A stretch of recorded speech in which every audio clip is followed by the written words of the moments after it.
এই ঘটনাটা আরো বেশি আপনাদের সন্দেহ বাড়িয়ে দিতে পারে। বাট তাই বলে ঘটনা আমরা শোনাবো না, সেটা তো হয় না। আমরা ঘটনাটা শুনে আসি। আপনার নামটা প্লিজ একটু আরো একবার সবাই, আমি বলে দিয়েছি, আপনার ঘটনায় চলে যাবেন সরাসরি।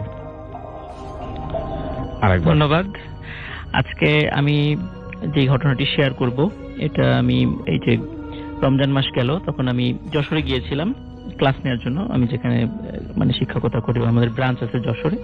তো যশোরে আমার বাবা একটা ঠিকানা দেন আমাদের একটা দুঃসম্পর্কের আত্মীয়কে খুঁজে বের করার জন্য। তো আমি যশোর শহরে আমি মোটামুটি নতুনই বলা যায়, আমি খুব মানে আগে ওইভাবে যাই নাই। আমি একটা রিক্সা চিন্তা করছিলাম, একটা প্রবীণ রিক্সাওয়ালাকে যদি জিজ্ঞেস করি বা একটা লোকেশন দিয়ে ওইভাবে আমাকে হয়তো নিয়ে যেতে পারবেন। তো আমি বেশ একটু বয়স্ক একজন রিক্সাওয়ালাকে ঠিক করলাম, ওনাকে বললাম, উনি বললো হ্যাঁ নিয়ে যেতে পারবো। তো আমি রিক্সা ওঠার পরে যখন রিক্সা চলছিল তখন আমার কাছে খুব খারাপ লাগলো যে অনেক বয়স্ক রিক্সাওয়ালা। তো আমি ওনাকে জিজ্ঞেস করলাম যে চাচা, আপনি যে এত বয়স হয়ে গেছে রিক্সা চালান, তো আপনার কি পরিবারে কেউ আছে? বললো হ্যাঁ আমার পরিবারে সবাই আছে, আমি রিক্সা চালাই একটা অন্য কারণে। তো আমি তাকে বললাম যে কারণটা কি আমাকে বলতে পারবেন? বললো হ্যাঁ এটা বলা যাবে। তো তখন উনি আমাকে ওনার ওই ঘটনাটা শেয়ার করলেন আর কি, যেটা আমি এখন আপনাদেরকে বলবো। তো উনি আমাকে যে ঘটনাটা যেভাবে বলেন, সেটা ঘটনাটা ছিল স্বাধীনতার আগে, আমাদের দেশ মানে বাংলাদেশ স্বাধীনতার আগে। তো উনি খুবই একটা মানে খারাপ একটা প্রফেশনের সাথে জড়িত ছিলেন উনি, এবং ওনার একজন ওস্তাদ ছিলেন। ওনারা দুইজন কাফন চুরির সাথে জড়িত ছিলেন। ওনারা বেসিক্যালি ওনারা কাফন চোর ছিলেন প্রথম দিকে। আচ্ছা। ওনারা ওই লাশ যখন কবর হয়ে যেত, ওনারা মানে সদ্য কবর হওয়া লাশগুলো থেকে ওনারা রাতের বেলা গিয়ে ওই কাফন নিয়ে আসতেন এবং ওই কাফনগুলো ওনারা পরে বাজারে বিক্রি করতেন। এটা ছিল ওনাদের আসলে প্রথম দিকের কাজ, মানে একদম প্রথম দিকে ওনারা এই কাজগুলো করতেন। এরপরে যেটা হলো সেটা হলো যে আমরা জানি ভারতের বিশেষ করে মাদ্রাজে অনেক মেডিকেল কলেজগুলো রয়েছে, যা বাংলাদেশের অনেকেই সেখানে যান চিকিৎসা করাতে। এটা অনেক আগে থেকে ছিল। তো আমরা জানি যে মেডিকেলে যারা পড়েন তাদের গবেষণার জন্য মানে মানুষের কঙ্কাল প্রয়োজন হয়। তখন ওনাদের কাছে কিছু কয়েকজন লোক আসে, তাদেরকে খুঁজে বের করে। কিভাবে যেন খুঁজে বের করার পরে তাকে বলে যে তোমরা এই কাফন চুরি করে আর কয় টাকাই পাও, তুমি আমাদেরকে এক কঙ্কাল সাপ্লাই দিবা, বিনিময়ে আমরা অনেক টাকা দিব।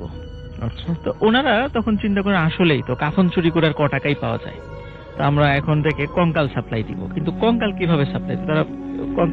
তখন তারা বললেন যে লাশগুলো সাধারণত 6 মাস হয়ে যাবে, 6 মাস বা 7 মাস এরকম হয়ে যাবে, তখন তোমরা ওই লাশগুলো তার কঙ্কাল হয়ে যায়, তখন এই কঙ্কালগুলো আমাদেরকে তোমরা এনে দিবা, যেভাবে পারো এনে দিবা, আমরা প্রতি কঙ্কাল হিসাব করে তোমাদের একটা ভালো একটা অ্যামাউন্ট ধরিয়ে দেব।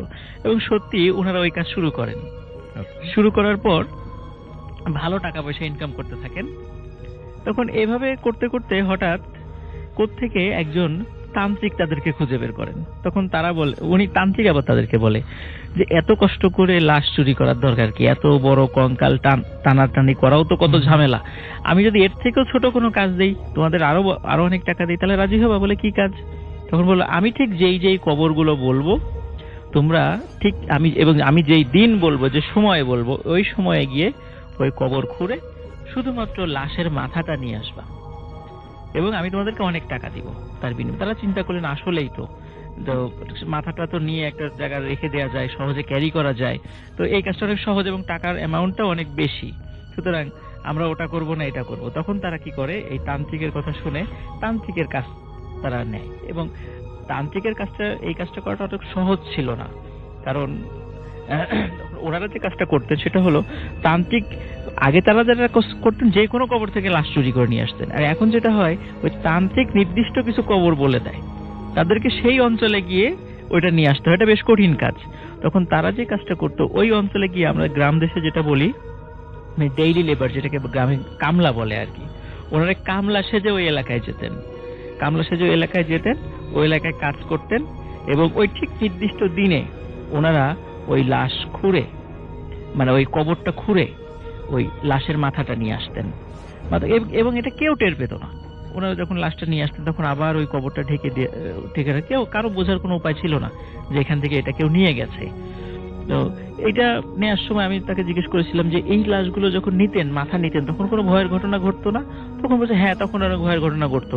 দেখা যাচ্ছে তারা যখন লাশ ওই মাথা আনতে গেছে, তখন তারা দেখছে আশেপাশে বাঘ, সিংহ, বড় ধরনের অজগর তাদের দিকে আসছে, এবং ওই তান্ত্রিক বলে দিয়েছে তোমরা কিন্তু এগুলো দেখবা, তোমরা দেখবা যে তোমাদের পরিচিত লোকজন এসে তোমাদেরকে ডাকাডাকি করছে, কিন্তু তাদের ডাকে কোনো উত্তর নিবা না। যে এইভাবে এই ধরনের ভয়ঙ্কর জিনিসগুলো দেখতে দেখতে আসলে তারা অভ্যস্ত হয়ে গেছিলেন। তারা আসলে এখন এমন একটা অবস্থা, তারা কোনো কিছু দেখেই ভয় পেত না। তো এই ধরনের কাজ যখন তারা করতে থাকে, তখন হঠাৎ একদিন কয়েকজন হুজুর টাইপের লোক এসে তাদেরকে খুঁজে বের করে, বলে যে ভাই আমাদের পীর সাহেব আপনাদেরকে ডেকেছে, আপনি একটু আমাদের সাথে চলেন। তখন বললেন যে আপনাদের পীর সাহেব কি আমাদেরকে চেনে? বলেন হ্যাঁ চেনে, আপনাদের সাথে কি জন্য একটা বিষয় জরুরি কথা বলবে, আপনি একটু আমাদের সাথে চলেন। তখন ওরা যান। তখন পীর সাহেব যখন যান, তখন দেখেন যে খুব সুন্দর নুরানি চেহারার একজন ব্যক্তি। ওনাদেরকে দেখেই পীর সাহেবই প্রথমে সালাম দেন। সালাম দিয়ে জিজ্ঞেস করেন, বাবা তোমরা যে কাজটা করো, কাজটা কিন্তু ভালো না, তোমরা এই কাজটা ছেড়ে দাও। তখন ওনারা একটু মানে দ্বিধাদ্বন্দ্বিত হয়ে যায় হঠাৎ করে, যে উনি এটা কিভাবে জানলেন যে আমরা এটা করি। তখন বললেন যে তোমরা তো এই যে লাশের মাথা নাও, লাশ মানে তারপর কঙ্কাল চুরি করো, বাবা আমি তোমাদেরকে অনেক টাকা দিই, একটা লাশের মাথা নিয়ে বা একটা কঙ্কাল চুরি করে যে টাকা পাও, আমি তার থেকে কয়েক গুণ বেশি তোমাদেরকে টাকা দিয়ে দিলাম, কিন্তু তোমরা বাবা খবরদার আমার লাশটা মানে চুরি করা বা আমার মাথাটা নিতে এসো না আমি মারা যাওয়ার পরে। তখন ওরা বলেন হ্যাঁ ঠিক আছে হুজুর, আমরা এই কাজটা করবো না আপনার সাথে। তখন ওই পীর সাহেব ওনাদেরকে অনেকগুলো টাকা দিয়ে দেন। তখন ওটা নিয়ে চলে আসে। এই ঘটনার প্রায় 1 বছর পর হঠাৎ ওই তান্ত্রিক তাদেরকে বলে যে তোমাদেরকে একটা জায়গায় যেতে হবে, এবং অমুক পীর সাহেব আজ থেকে বেশ কিছুদিন আগে মারা গেছে, 1 বছর হলো মারা গেছে, ওনার লাশটা অবশ্যই কঙ্কাল হয়ে যাবে এতদিনে, তো তুমি ওই লাশটার মাথা নিয়ে আসবা কোন একটা পূর্ণিমার দিনে, এবং ওই এলাকায় যাও, ওখানে কামলা হয়ে থাকো কিছুদিন, এবং সুযোগ বুঝে ওটা নিয়ে আসবা।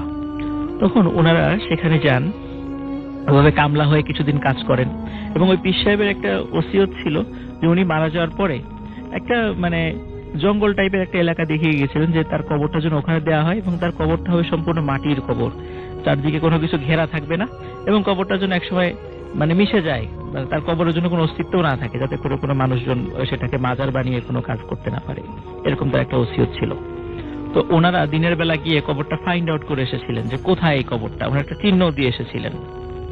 ওনারা ওই পূর্ণিমার রাতে ওই কবরের কাছে যান তার লাশের মাথাটা নিয়ে আসার জন্য। যখন যাবেন তখন মানে আমার কাছে যিনি ঘটনাটা বলেছেন, উনি ওনার ওস্তাদের সাথে উনি কাজগুলো করতেন আর কি, তখন তার ওস্তাদকে বারবার বলছেন যে ওস্তাদ কাজটা করা মনে হয় ঠিক হচ্ছে না, উনি তো আমাদেরকে টাকা দিয়েছিলেন, তারপর আমাদের যাওয়াটা উচিত হবে না।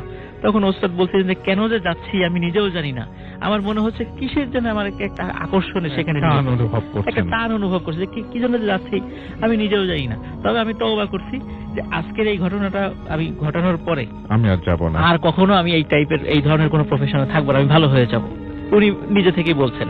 তখন এটা যখন বুঝতেই পারছেন তাহলে কেন যাচ্ছেন, বলে কেন যাচ্ছি আমি নিজেও জানি না। যাক সেখানে গেলেন, যাওয়ার পর তারা যেখানে কবরটা চিহ্নিত করে রেখে এসেছিলেন সেই কবর ওখানে যাওয়ার পর তখন ওই শিষ্য যিনি আমার কাছে ঘটনা বলেছেন, তো উনি বললেন যে ওস্তাদ আপনি কবর করেন, আমি কবর করবো না, এই কাজ আমি করতে পারবো না, আপনি নিজ দায়িত্বে এই কাজটা করুন। তখন বলে ঠিক আছে তোকে করতে হবে না, আমি নিজে এই কাজটা করব। তখন উনি কবরের যখন উপরে মাটি সরাচ্ছিলেন তখন হঠাৎ করে বললেন, এই দেখ 1 বছর হয়ে গেছে, কবরের বাঁশ তো মনে হচ্ছে আজকের, একদম কাঁচা বাঁশ, মানে কোনো চেঞ্জ মনে হচ্ছে আজকে মানে বাঁশটা রাখা হয়েছে, এরকম অবস্থা। তখন উনি মাটি সরালেন, মাটি সরানোর পর কয়েকটা বাঁশ সরানোর পরে ওনারা মানে রীতিমতো মানে আতঙ্কিত হলেন, দেখলেন যে কি ব্যাপার, আমরা তো জানি এটা পীর সাহেবের কবর, এখানে একজনের কবর, কিন্তু ওখানে দেখছেন যে কবরের ভিতরে মানে 2টো লাশ, মানে আমার কাছে খুব অবাক লাগছে, এরকম কোনো ঘটনা আসলে কাফন পরানো 2টো লাশ, এবং শিওর যে কথা বলছেন হ্যাঁ বলে যে ওনারা দেখেছেন, দুইজনই দেখেছেন যে 2টো লাশ ওখানে শোয়ানো, এবং ওই 2টো লাশের যে কাফনে মানে একটা মানে একদম সাদা, মানে কোনো চিহ্ন নাই যে এটা পুরান হয়ে গেছে, 1 বছর আগে, একদম ধবধবে একদম নতুন। তখন এটা দেখে ওনারা অবাক হলেন, তখন বললেন যে ওস্তাদ পীর সাহেব তো মনে হয় এই কারণে লাশ পচে নাই, তো আপনি চলে আসেন, আপনি এটা করেন না। ও বারবার রিকোয়েস্ট করছে ওখান থেকে, বলে না এসেছি যখন কাজ আমি করেই যাব। তখন উনি কবরের ভিতরে নামলেন, নামার পর উনি দ্বিধাগ্রস্ত হয়ে গেলেন যে আসলে মাথা তো নিব পীর সাহেবের, কিন্তু মুখ তো দুজনেরই ঢাকা কাফনে, এখন কোনটা কার এটা তো আমাকে দেখতে হবে। তখন উনি প্রথম ওনার কাছাকাছি যে লাশটা ছিল সেটার মুখ যখন খুললেন, তখন উনি এবং তার ওনার যে শিষ্য উপরে ছিল দুজনই খুবই মানে একটা আঘাত পেল। খুলে দেখে যে যিনি নেমেছেন কবরের মধ্যে ওই লাশটা ওনারই। উনি দেখে খুবই ভয় পেলেন, কি ব্যাপার, আমার লাশ এখানে শোয়ানো, আমি তো জীবিত আছি। তখন বারবার ওনার শিষ্য বলছিল ওস্তাদ চলে আসেন চলে আসেন, কিন্তু উনি বলেন না আমি কাজ করবই। তখন যেহেতু দ্বিতীয় ওই পাশের লাশটা এটা অবশ্যই পীর সাহেবেরই লাশ হবে, উনি তখন ওই কবরের ওই কাফন মুখটা একটু সরালেন, দেখে আসলে ওটা পীর সাহেবের লাশ এবং সম্পূর্ণ অবিকৃত অবস্থা রয়ে গেছে 1 বছর হয়ে গেলেও। তখন উনি ওনার সাথে যে একটা ধারালো একটা অস্ত্র ছিল ছোট চাকু জাতীয়, উনি চিন্তা করেন মাথাটা এখন উনি কেটে নিয়ে যাবেন। তখন উনি যেই মানে কাজ শুরু করবেন, হঠাৎ ওই পীর সাহেব ওনার হাতটা খপ করে চেপে ধরেছে, চেপে ধরে চোখটা খুলে বলেছে যে কি রে, তোদেরকে না নিষেধ করেছিলাম আমার এখানে আসতে, আবার কেন এলি? এবং উপরে যে শিষ্যটা ছিল সে কিন্তু দেখেছে, পুরো ঘটনা দেখেছে। ও যখন এই ঘটনাটা দেখেছে তখন সেও এক চিৎকার দিয়ে ঘুরে একটা দৌড় দিয়েছে, এবং যখনই ওই পীর সাহেব ওনার হাতটা চেপে ধরেছে তখন উনিও একটা চিৎকার দিয়ে ওখানে অজ্ঞান হয়ে সেন্সলেস হয়ে পড়ে যান। যখন ওনার শিষ্য দৌড়াচ্ছিলেন উনি পেছন দিকে একবার তাকিয়েছেন যে আসলে কি হচ্ছে। তখন ওনার শিষ্য দেখলেন বড় আকৃতি সাদা জুব্বা পরা দাড়িওয়ালা কিছু লোক ওই কবরটা আবার সুন্দর করে ঢেকে দিচ্ছে। অদ্ভুত, মানে কবরটা আবার কবর দিয়ে দিচ্ছে। তো উনি ওখান থেকে চলে আসেন, চলে আসার পরে উনি তো কাজটা করতে পারলেন না, উনি নিজের গ্রামে ফিরে আসেন। বেশ কিছুদিন হয়ে যায়। এখন ওই যে ওনার যে ওস্তাদ, তার যে স্ত্রী সন্তান সন্ততি আছে, তখন ওনার স্ত্রী এসে ওকে বলছে এই কি ব্যাপার, তোমরা একসাথে কাজে গেলে, আমার স্বামী কোথায়? তখন বলছে হ্যাঁ আছে, আসবে, এই নিয়ে বিনিয়ে কথা বলছে। কিন্তু এটা দেখে ওনার স্ত্রীর সন্দেহ হয়।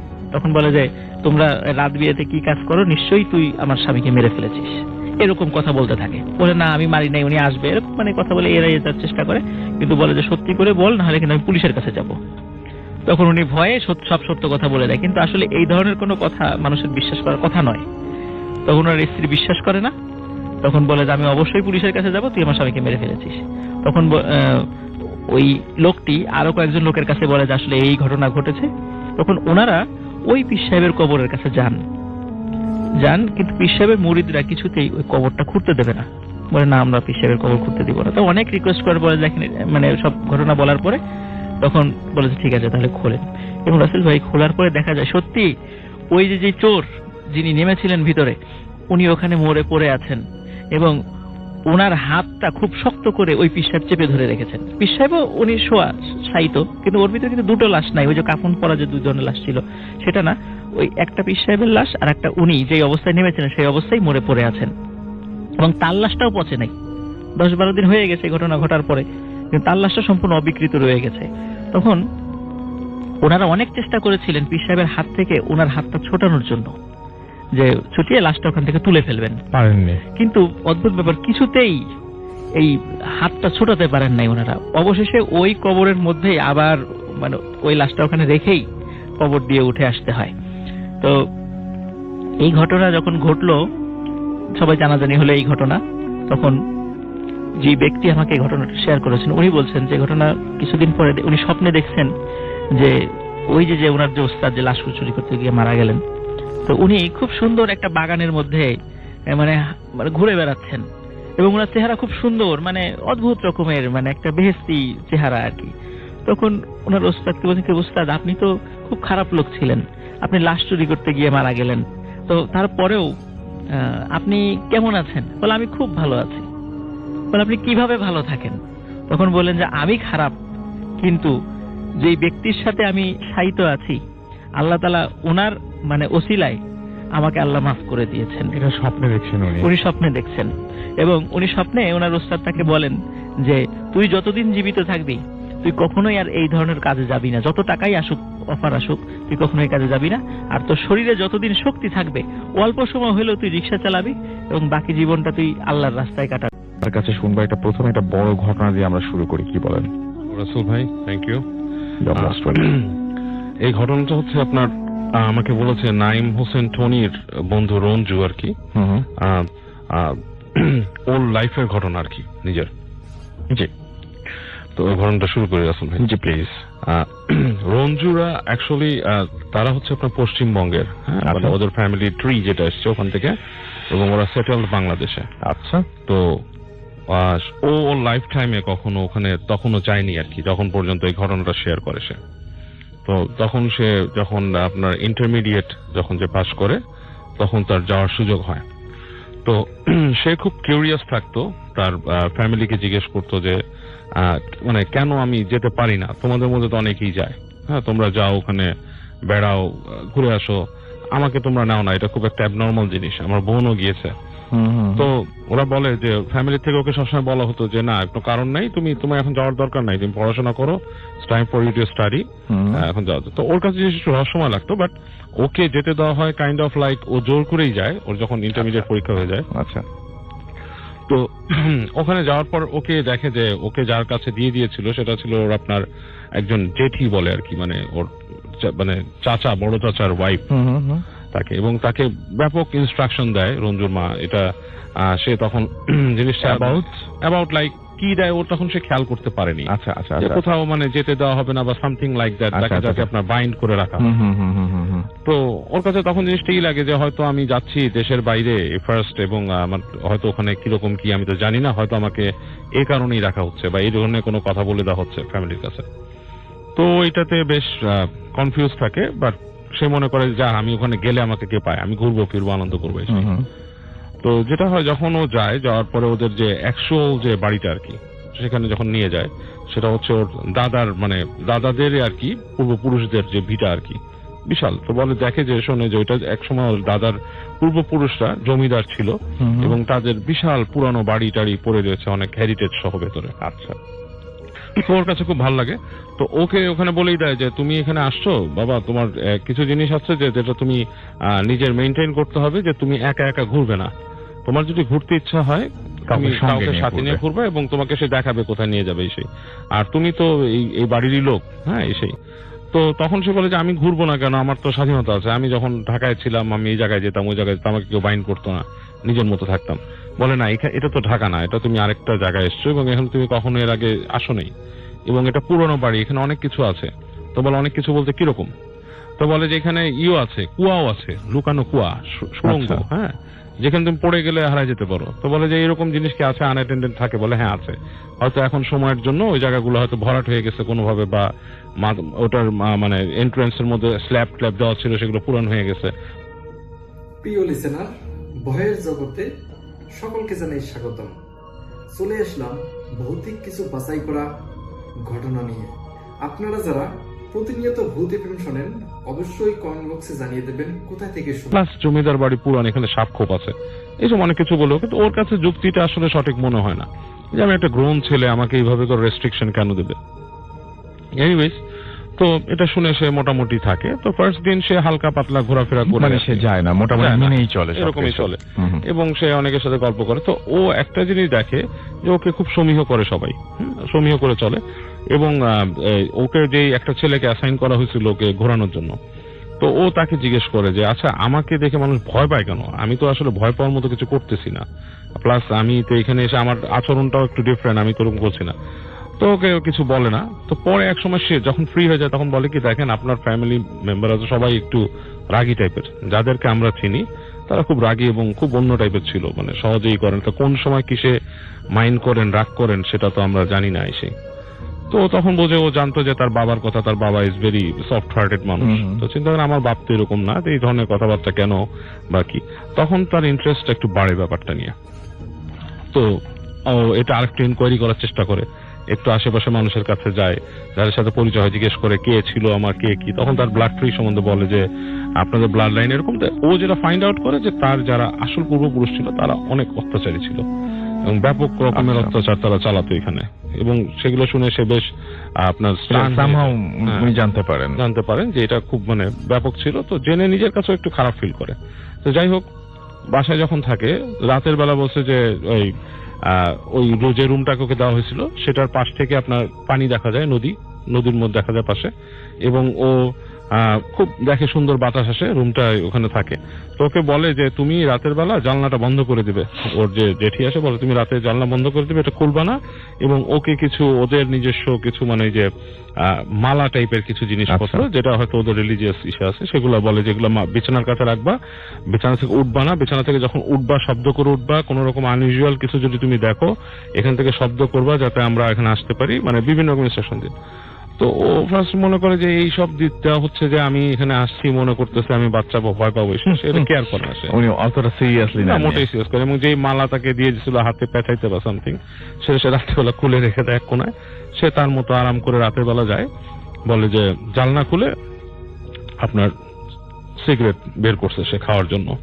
তো বলছে সিগারেটটা ধরাতে যাচ্ছে বারবার, ম্যাচ কাজ করছে না, বারবার সে ফ্লিক করছে যে ম্যাচ জ্বলে না। ইটস এ নর্মাল থিং, সে মনে করে হয়তো ম্যাচ ড্যাম হয়ে গেছে। তো সে যায় খুঁজে খুঁজে খুঁজে খুঁজে, তার এখানে আর কিছু পায় না, তারপর লাইটার বের করে, খুঁজে লাইটার পায়। তো লাইটার দিয়ে সে সিগারেট ধরায়। সিগারেটটা যখন ধরা হয়েছে রাসেল ভাই, তখনই নাকি মনে হচ্ছে যে তার পিছনে কেউ একটা বেশ বড় একটা শব্দ করছে, লাইক হাম এই টাইপের একটা শব্দ এরকম পেছন থেকে শুনছে। তো শোনার পরে সে একটু থতমত খেয়ে গেছে যে রুমের মধ্যে তো এরকম কেউ থাকার কথা না, শব্দ কে করবে এখানে। তো বেশ আড়ষ্ট হয়েছে, বলে কি এটাকে মনের ভুল হলো।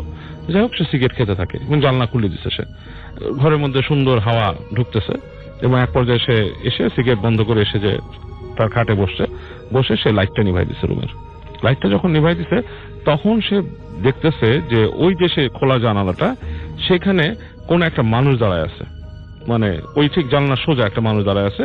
এবং মানুষটা আপনার ঠিক বোঝা যাচ্ছে না যে এটা কি ছেলে না মেয়ে, লাইক একটা কাপড় গায়ের মধ্যে জড়ানো, পুরা এরকম মনে হচ্ছে যে পুরা গায়ের মধ্যে একটা কাপড় জড়ানো দাঁড়ায় আছে। ও বেশ ভয় পেয়ে যায়, কারণ এটা বেশ পুরানো জায়গা এবং এখানকার ইলেকট্রিসিটিও থাকে না সব সময়, মানে কখনো থাকে না, এরকম একটা অবস্থা, এবং মানে জরাজীর্ণ বাসা। তো ভয় পেয়ে যায়। তো ও যেটা করে যে হেঁটে তাড়াতাড়ি উঠে যায়, লাইটটা জ্বালায়, দেখে ওখানে কেউ নাই, মানে পুরো রুমটা ফাঁকা।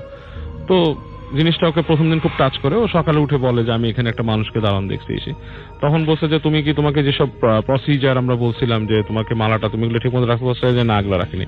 তখন তাকে তার জেঠি খুব বকা দেয় যে তুমি অবশ্যই এই মালাটা রাখবা, বিকজ এই বাসা পুরানো, তোমাকে বলা হয়েছে। তখন বলে যে কি প্রবলেমটা কি, এখানে ভূত আছে? তখন তাকে বলে যে ভূত ঠিক না, এটা তো পুরানো বাড়ি, এটার সাথে অনেক ইতিহাস জড়িত আছে। এবং তখন তার জেঠি তাকে একটা কথা বলে যে এখানে অনেক আত্মা আছে। আচ্ছা, যে জিনিসগুলো তোমাকে বুঝতে হবে। হ্যাঁ, আত্মা আছে, এবং আত্মারা মানে ওদের বিলিভ অনুযায়ী আর কি, অ্যাকর্ডিং টু দেয়ার বিলিভ, বলতেছে এখানে অনেক আত্মা আছে এবং আত্মারা মানে মানুষকে মানে এরকম দেখা দেয় বা সমস্যা করে। তো সে তার জেঠির সাথে পেড়াপিড়ি করে যে আসলে আত্মা দিয়ে ভয় পাওয়ার কি আছে, আত্মা থাকতেই পারে, আত্মা তো অনেক থাকতে পারে, যে কোনো মানুষ মন্ডলেই তো আত্মা হয়, আমি কেন ভয় পাবো এসে। তখন তাকে তার জেঠি বলে যে তোমার পূর্বপুরুষরা অনেক অত্যাচারী ছিল, অনেক মানুষকে এখানে মেরে ফেলছে, অনেক রকম অত্যাচার করছে, এবং সেগুলার কিন্তু বাজে এফেক্ট হয়। এবং তুমি মানে ব্যাপারটা মাথায় রাখবা যে তোমাদের ফ্যামিলিতে তোমাকে নিয়েও কিছু কথা ছিল যে এই পরিবারের যে ছেলে হবে তাদের সবাই কিছু সমস্যা হবে। আচ্ছা, এবং তোমার বাবার ব্যাপারে অনেক বেশি রকম ছিল, এই কারণে তিনি যখন নাকি ওই পাশে চলে যায়, ওই বাংলায় মুভ করে যায়, এইসব কারণেই, এবং তার বংশে তুমি এসো, so you better be careful, তোমাকে এর জন্য এখানে আনা হতো না। তো রঞ্জুর ব্যাপারটা শুনে আপনার বেশ শকড হয়, প্লাস সে এটাকে মনে করে আমি তো এটা সিনেমা নাটকের মতো একটা ঘটনা দেখতেছি, একদম এটা তো মানে কিছু মানে ব্যাপারই না। তো সে এটা হাসে, বাট সে ভূতের ভয়টা তার মধ্যে ঢুকে যায় ভাই, যে ভূত জিনিসটা এখানে থাকতেই পারে, যে জমিদার বাড়ি সম্বন্ধে যেই ভীতিগুলো থাকে সাধারণত। তো ও এরপরের থেকে দেখি ও কিছু জিনিস মানে বেশ ভালো মতন আপনার ফিল করা শুরু করে ওই বাসাতে। যে ফিল গুলো হচ্ছে যে হঠাৎ ওর কানের কাছে কে ফিসফিস করতো, জমিদার বাড়িতে কানের কাছে ফিসফিস করতো, আপনার বডি কল মানে এক ধরনের হুইসপারিং করে চলে যেত। হ্যাঁ, এই জিনিসটা কন্টিনিউয়াসলি হওয়া শুরু করে। তো ও নিজে ভাবে যে এটা হতে পারে যে আমি আপনার কোনো কিছু হয়তো আমি শুনছি, শোনার পরে আমার মনের মধ্যে এটা ঢুকে গেছে, হ্যাঁ, এর জন্য হয়তো আমি মানে জিনিসটা দেখতেছি। তো একদিন যেটা হয়েছে, এই ওই ইন্টারভেন্টিং টাইমে যখন সে থাকছে আর কি, এরকম সময় ওই বাড়ির যে ছাদটা আছে, ছাদের পাশে কিছু বড় বড় গাছ ছিল, নারকেল গাছ টাইপের, ঠিক আছে। তো ও উঠছে সন্ধ্যার পরে, এবং মানে একটু যখন আলো কমে গেছে এরকম সময়, যে সন্ধ্যার পরে যে ওই নারকেল গাছের কাছে সে ওখানে হাঁটতেছে, দাঁড়াচ্ছে, সিগারেট খাচ্ছে। তো এই সময় সে দেখে যে ওই পাশ থেকে একটা মানে মানুষ আসতেছে, বেশ পুরুষ মানুষ, বেশ সুগঠিত টাইপের, এবং তাকে দেখে একটা ধমক দিছে, এবং ধমকটা খেয়ে সে বেহুশ হয়ে যায়। কি ব্যাপারে ধমক দিচ্ছে, মানে কেন? মানে কিছু একটা বলে বেশ রূঢ় স্বরে একটা ধমক দিছে, হ্যাঁ? আচ্ছা। এবং ধমকটা খেয়ে না তার আর কোনো হুঁশ নাই, সে ওখানে ফেইন্ট হয়ে যায়, আপনার বেহুশ হয়ে যায়। এবং পরবর্তীতে তার যখন স্মৃতি ফিরে, মানে যখন সে হুঁশ ফিরে, তখন তাকে ওই বাসার মানুষরা জিজ্ঞেস করে কি হয়েছে সে। তো সে বলে যে এরকম আমি ছাদের উপর ছিলাম, এরকম দেখে ধমক দিচ্ছে, এখানে ধমকদার কে আছে। তখন তাদের সবাই মুখ চাওয়াচাই করতেছে আর বলছে যে তোমার এখানে থাকা লাগবে না, তুমি চলে যাও। কারণ এইখানে এই যে ধমকটা যে দিছে, এটা ছিল এই বাড়ির একজন কর্তা, হ্যাঁ, এবং তাকে অনেকেই এরকম দেখে আপনার এই বাসার মধ্যে, যে চলাফেরা করে অনেক সময় করে, এবং এটাতে মানুষ ভয় পায়, এই বাড়ির মানুষজন এত ভয় পায়। এরপর থেকে সে খুব অ্যাবনর্মাল কিছু বিহেভিয়ার তার মধ্যে চলে আসে রাসেল ভাই, যে ওই রঞ্জু এই হঠাৎ ভয় পেতে থাকে, হ্যাঁ, মানে এই ধরনের ভয় তার মধ্যে কাজ করে, এবং সে কিছুটা মাঝে মাঝে স্প্লিট পার্সোনালিটিতে চলে যায়, যেটাকে ওরা মনে করে যে এটা আপনার পার্সোনালিটি কলাপস করে, তার ডিফারেন্ট টাইপের পার্সোনালিটি তার মধ্যে চলে আসে, এবং সে কথাবার্তা বলে অনেক সময় ওই মানে ডিফারেন্ট টাইপের টোনে। এবং সে ঢাকায় চলে আসছে, এখন পর্যন্ত নাকি তার মধ্যে এই ধরনের চেঞ্জিং কিছু আছে, এখন পর্যন্ত তার মধ্যে আছে, যে সে বিভিন্ন সময় এরকম মানে তার মধ্যে চেঞ্জিং চলে আসে। এটা নিয়ে ওকে দেখানোর চেষ্টা করছে ওদের বিলিভ অনুযায়ী কিছু মানুষকে, যারা এটা করতে পারে। তো তাদের মধ্যে থেকে বলা হচ্ছে যে তার পূর্বপুরুষের কোনো একটা মানে আত্মা ক্যারি করে সে নিয়ে আসছে ভেতরে, আর কিছু পূর্বপুরুষের আত্মা সে ক্যারি করে নিয়ে আসছে, এবং তার উপরে সেটা মাঝে মাঝে ভর করে, ঠিক আছে। এবং ইসে বলছে কিছু আপনার মৌলানা টাইপের যারা মানে মুসলিম বিশ্বাসে, তারা বলছে যে তার উপর কোনো জিন ভর করছে। সো এটাই হচ্ছে ঘটনা রাসেল ভাই রঞ্জুর, এবং বাট মানে এখনো সে কিন্তু এইরকম পজিশনেই আছে আর কি, এখন পর্যন্ত সে আছে, সে হঠাৎ মানে তার মধ্যে এরকম চেঞ্জ এসে পড়ে। আচ্ছা, এইটা তার মানে এটা থেকে তার মুক্তি পাওয়ার কোনো উপায় সে মানে এখন হয়তো সে ওইভাবে সিক করে নাই, অনেকে তো অনেকভাবে সিক করে, অনেকে যেমন আমি অনেক মানুষকে দেখেছি পজেসড যারা, তারা কিন্তু অনেকেই দেখা গেছে যে প্রপার একটা চ্যানেলে যে কারো মাধ্যমে সেটাকে গেট রিড অফ করছে। আবার আমি আমার অনেক বন্ধুকে চিনি যা পজেসড ছিল, এখনো হাতের মধ্যে তাবিজ পড়ে থাকে স্টিল, মানে হয়তো he was possessed when he was young, teen age সময়, এখনো সে হাতে তাবিজ পরে থাকে। এই 10-15 বছর ধরে তার হাতে তাবিজ আছে। মানে আমার এক বন্ধু বলতো যে তার তাবিজটা একটু ক্ষয় হয়ে গেলেই সে বিভিন্ন রকম জিনিস দেখতে পায়। তাবিজের যে মোমটা ক্ষয় হয়ে যখন ভেতরের ইটা বের হয়ে আসে, তখনই সে বিভিন্ন জিনিস দেখতে পায়। তো এটা তো বিভিন্ন মানুষের বিভিন্ন রকমের আছে। হ্যালো রাসেল ভাই, আমি শাহ মোহাম্মদ কাউসার, সাউথ কোরিয়া থেকে। রাসেল ভাই, আমি যে ঘটনাটা আপনাকে বলবো, এটা আমার নিজের সাথে ঘটে গেছে একটা ঘটনা।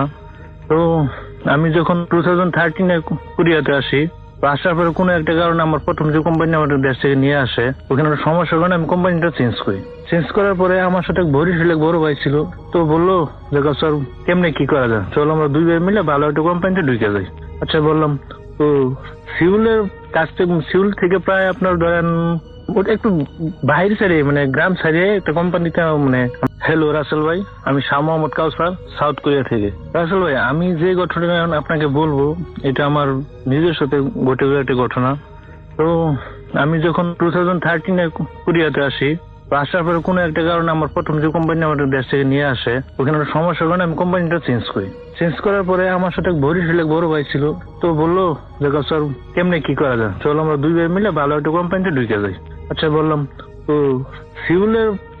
সিউল থেকে প্রায় আপনার ধরেন ওটা একটু বাইরে সাইডে মানে গ্রাম সাইডে একটা কোম্পানিতে মানে আমাদের মেসেজ আসে, তো আমরা দুজন এখানে যাই। যাওয়ার পরে কোম্পানির কাজ বা সবকিছু আমাদের মোটামুটি পছন্দ, এবং যে থাকার যে মানে আমাদের ফ্ল্যাটটা দেয়, তো ওইটা আর কি ভালো লাগে। মানে কোরিয়াতে আসলে আমরা যারা আছি হয়তো কাজের পরিবেশ, কিন্তু থাকাটা একটু সমস্যা, সবার ক্ষেত্রে থাকাটা একটু সমস্যা। অনেক সময় দেখা যায় আপনার এক রুমে 3-4 করে শেয়ার করে থাকা লাগে, তো এখানে আপনার সমস্যা হয়। তো এখানে যে আমাদের যে ফ্ল্যাটটা দেয়, ফ্ল্যাটটাতে আপনার ধরেন আমরা 2 জন ছিলাম, তো ফ্ল্যাটটাতে 4টা রুম ছিল, মানে অকল্পনীয় এত সুন্দর একটা ফ্ল্যাট, মানে প্রথমে তো থ হয়ে যায়। কাছে গেলাম, তো কিন্তু সবচেয়ে যে সমস্যা যেটা ছিল আমাদের যে ফ্ল্যাটটা ছিল অর্ধেক গ্রাউন্ড এবং অর্ধেক উপরে মানে নিচতলায়, মানে ওটা গ্রাউন্ডের মধ্যে ছিল, অর্ধেক গ্রাউন্ডের মধ্যে ছিল। কাছে গেল, তো শুরু করলাম কাজকর্ম। তো আমাদের আমি যদি আপনার মানে আমাদের ফ্ল্যাটটা বা আমাদের যেখানে থাকি টোটাল ডিটেলস না বললে কিন্তু আপনি বুঝবেন না। তো ধরুন আমাদের যে ফ্ল্যাটটা আছে, ফ্ল্যাটটার সাইডে অপোজিট সাইডে মানে দক্ষিণ সাইডে সম্পূর্ণ পাহাড়। তো পাশ দিয়ে আপনার লেক সিস্টেম গিয়েছে, মানে পানি চলাচল, মানে ওর পাশে হাইওয়ে রুট। তো এই আর কি। কিন্তু আমাদের ফ্ল্যাটের সাথে আরো একসাথে 4টা ফ্ল্যাট আছে। তো আমরা যে ফ্ল্যাটটায় থাকি, নিচতলায় থাকি, কিন্তু আমাদের উপরে 2 তলায়, 3য় তলায়, 4র্থ তলায়, 5ম তলায় মনে হয় না কেউ থাকে। কেন মানে কোনো লোকজনে দেখি নাই, কিন্তু আমরা নিচতলায় থাকি, 2 জন থাকি। ফার্স্ট টাইম মানে যাওয়ার পরে আপনি যারা নিচতলায় সাধারণ শেষ সাথে থাকে, তো শেষ সাথে যাওয়ার পরে আপনাদের দুজনে মিলে অনেক কষ্ট করে রুমটা মানে গুছাই নিয়ে আচ্ছা শুরু করে দিলাম। ফার্স্ট টাইম যখন রুমে গেলাম তখন কেমন যেন একটু মানে বা ব্যবসা গরম, তখন অসুস্থ লাগতো। তো মামুন ভাই যে উনি আমাকে বলতো যে কষ্ট তোমার কি রুমটা কেমন লাগে, আমি কই তো চলেই তো ওরা আমি বলি নাই যে আমার কাছে এরকম লাগে। তো 2 জন রুমে থাকি। তো তখন ফার্স্ট টাইম কাজ অনেক কঠিন ছিল। তো কাজ করার পর সব খুব ক্লান্ত হয়ে যেত, ঘুমাইতাম। কোনো কারণে আমি কিন্তু নাক ডাকি না, কিন্তু মানে আমি এত নাক ডাকতাম। মামুনের বলতে কষ্ট কি ব্যাপার, তুমি তো নাক ডাকো। তো যখন আমি বললাম আসলে কি নাক ডাকি, হ্যাঁ তোমার নাক ডাকো, সমস্যা। আচ্ছা, তখন আমি বললাম ঠিক আছে, তাহলে তুমি এই রুম থেকে কেমন রুমে চলে যাই। তো ওই রুমে কেমন রুমে চলে এলাম। তো চলে যাওয়ার পর মামুন বলেছে রাতে তো ভয় পাই। আমি তো ভয় পাই মানে, আমি থাকলে তোমার সমস্যা, আমি নাক ডাকি সমস্যা, আর তোমার রাতে ভয় পাও মানে, হ্যাঁ আমি ভয় পাই। আমি কিন্তু সমস্যা দিয়ে ওঠে তোমার, হয়তো আমার সাথে থাকতে তোমার নাক ডাকার ওই যে সমস্যাটা তোমার সহ্য করতে হতো, কারণ আমি হঠাৎ করে নাক ডেকে আমি বুঝতেছি না। তো এই কিছুদিন চলার পরে মামুন বলে যে আমি কাজ করবো না, আমি চলে যাবো মানে। তো কি করলো, কোনো কারণে চলে গেলো। চলে যাওয়ার পরে আমি কিন্তু একা হয়ে গেলাম। যে জায়গায় ছিল ওইখানে কিন্তু কোনো বাঙালি বা কারোর সাথে দেখার কোনো স্কোপই নেই, টোটালি ওভারঅল একা। এবং আশেপাশে যে কোনো অন্যান্য দেশের লোক ছিল কেউ না। তা আমরা কোম্পানিতে একাই ফরেনার ছিলাম, আর সবাই কোরিয়ান ছিল। তো এখন কেমনে চিন্তা করলাম থাকা লাগবে, কারণ আমার যে অপশন মানে এখানে সিস্টেম হলো আপনার কোরিয়াতে 3 বার চাকরি চেঞ্জ করা, কিন্তু এর আগে আমার চাকরি চেঞ্জ করা ঠিক আছে, আমার অপশন লাস্ট অপশন। এই অপশন আমি আরেকটা কোম্পানি চেঞ্জ করে দেবো না, আরেকটা কোম্পানি গেলে ওটা আমার শেষ কোম্পানি। ওইখানে যদি আমার মালিকে কোনো কিছু করে বা মালিকের ভিতরে কোনো অ্যাকশন দিতে পারবো না, কারণ তোমার ক্ষমতা আমার হাতে নাই, কারণ আমার কোনো উইকেট নেই। লাস্ট উইকেট, ওইটা আমার লাস্ট উইকেট। তো এই সময় আমার থেকে যাওয়া লাগে, তো থেকে গেলাম।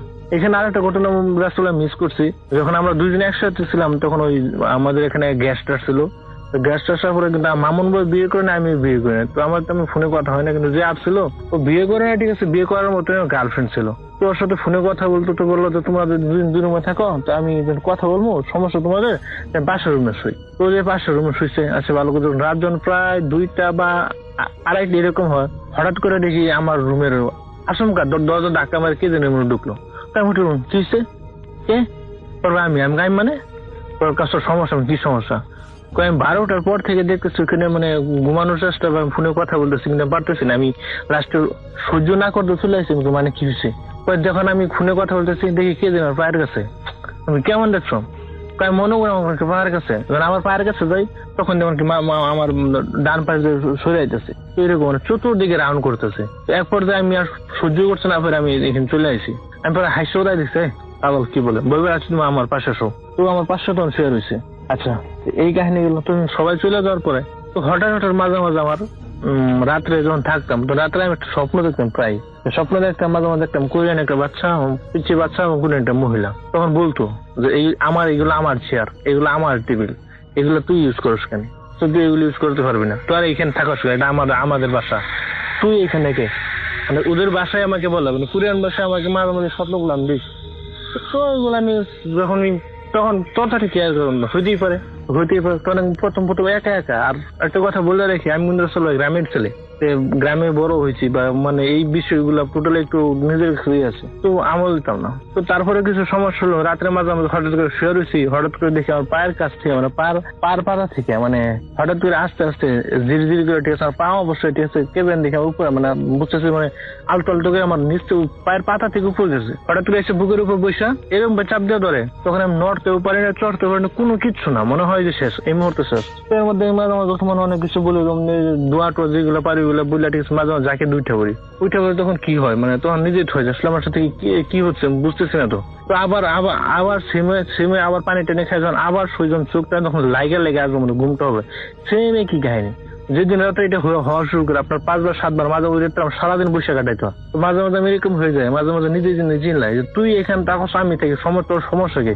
তুই তোর মধ্যে থাক, আমি আমার মধ্যে থাক, তুই আমার সমস্যা করস কে? তো এইভাবে থাকার পরে আমি মানে বাইরে যাই সবকিছু বলে, রুমের ভিতরে গেলে আমার এত শ্বাসকষ্ট শুরু হয়ে যায়, মনে হয় যে এই মুহূর্তে মারা যাবে, মানে এরকম অবস্থা, মানে রাস্তায় এরকম মানে পুরো পাগল হয়ে গেলাম। তখন রুমের ভিতরে আমি যাইতেই পারি না, বাইরে ডিউটি থেকে আসার পর সাধারণ ভিতরে যাই, তখন মনে হয় যে মারা যাবো। রুমের ভিতরে এইরকম সিচুয়েশন হয়ে গেলাম, রুমে থাকতেই পারি না, মানে এত ফাফুর লাগে, মানে অবস্থা বেগতি। তো একদিন রাত্রে একটা হঠাৎ করে প্রায় আপনার 12টা, ওই দিনকে সকালকে রাত অন্য দিন হয়তো একটু মুভি টুভি দেখি নাই। তো শুয়ে যাওয়ার পর হঠাৎ রাত্রে 11টার দিকে দেখি, 11টা বা 11:30 সময় দেখি আমার সেম সমস্যা, আমার ওই আবারই ওই পা থেকে জিজির উঠতেছে। তখন আমি আশঙ্কা মানে যখন বুঝতেছি সমস্যা, ওই সময় লাফ মারি উঠে যাই। লাভ মারি উঠে যাওয়ার পর আমি তাকে কোনো কিছু দেখতে পারি না, কিন্তু আমার ফিল হচ্ছে মানে একটা প্রচন্ড গরম ফিল হচ্ছে, মানে প্রচন্ড গরম। এবং মানে তখন কিন্তু আমি তখন যে ঘটনা চলছে তখন কিন্তু আপনার ওই মাস চলছে, তখন কিন্তু কোরিয়া টেম্পারেচার কিন্তু আপনার মিনিমাম -2, 3, 4 বা +5, 6, 2, 3 এরকম, বা মাইনাস এই আপনার +5 থেকে আপনার -5 পর্যন্ত বা 7 পর্যন্ত এরকম কিন্তু আপডাউন করছে। মানে এত ঠান্ডা। তো ঠান্ডা হওয়ার পর আমি টোটাল ওভারঅল মানে আমার শরীরে কোনো পোশাক নেই, সবকিছু ফালাই দিছি। ফালাই দেওয়ার পর আমার এত অসুস্থ লাগতেছে, আমি আর কিচ্ছু বুঝতে পারছি, মানে আমি প্রায় পাগল হয়ে যাবো। তো হঠাৎ করে আমি বলছিলাম পানি খেয়ে বিছানা শুলাম। আবার কি বুঝছি, বিছানা শোয়ার পর হঠাৎ করে সেম কাহিনী আমার পা থেকে ভিড় করে কে জানি দৌড়লো। লাস্টে আমাকে এইরকম ভাবে দৌড়ছে, আমি এই যে দোয়া সুরাব জ্বলছে আমি পারলাম না, লাস্ট পর্যন্ত আমি পারলাম না, এক পর্যায়ে আমি সেন্সলেস হয়ে গেলাম। সেন্সলেস হয়ে যাওয়ার পরে আসল যে কথা, তখন আমি সেন্সলেস হয়ে যাওয়ার পরে আমি এটা বুঝতে পারলাম, সেন্সলেস হয়ে যাওয়ার পরে আমি একটা জিনিস দেখতে পারলাম যে স্বপ্নে আমি সেন্সলেস হয়ে যাওয়ার পরে আমার এইটুকু মনে হচ্ছে আমি দেখতেছি যে আমি মারা গেছি।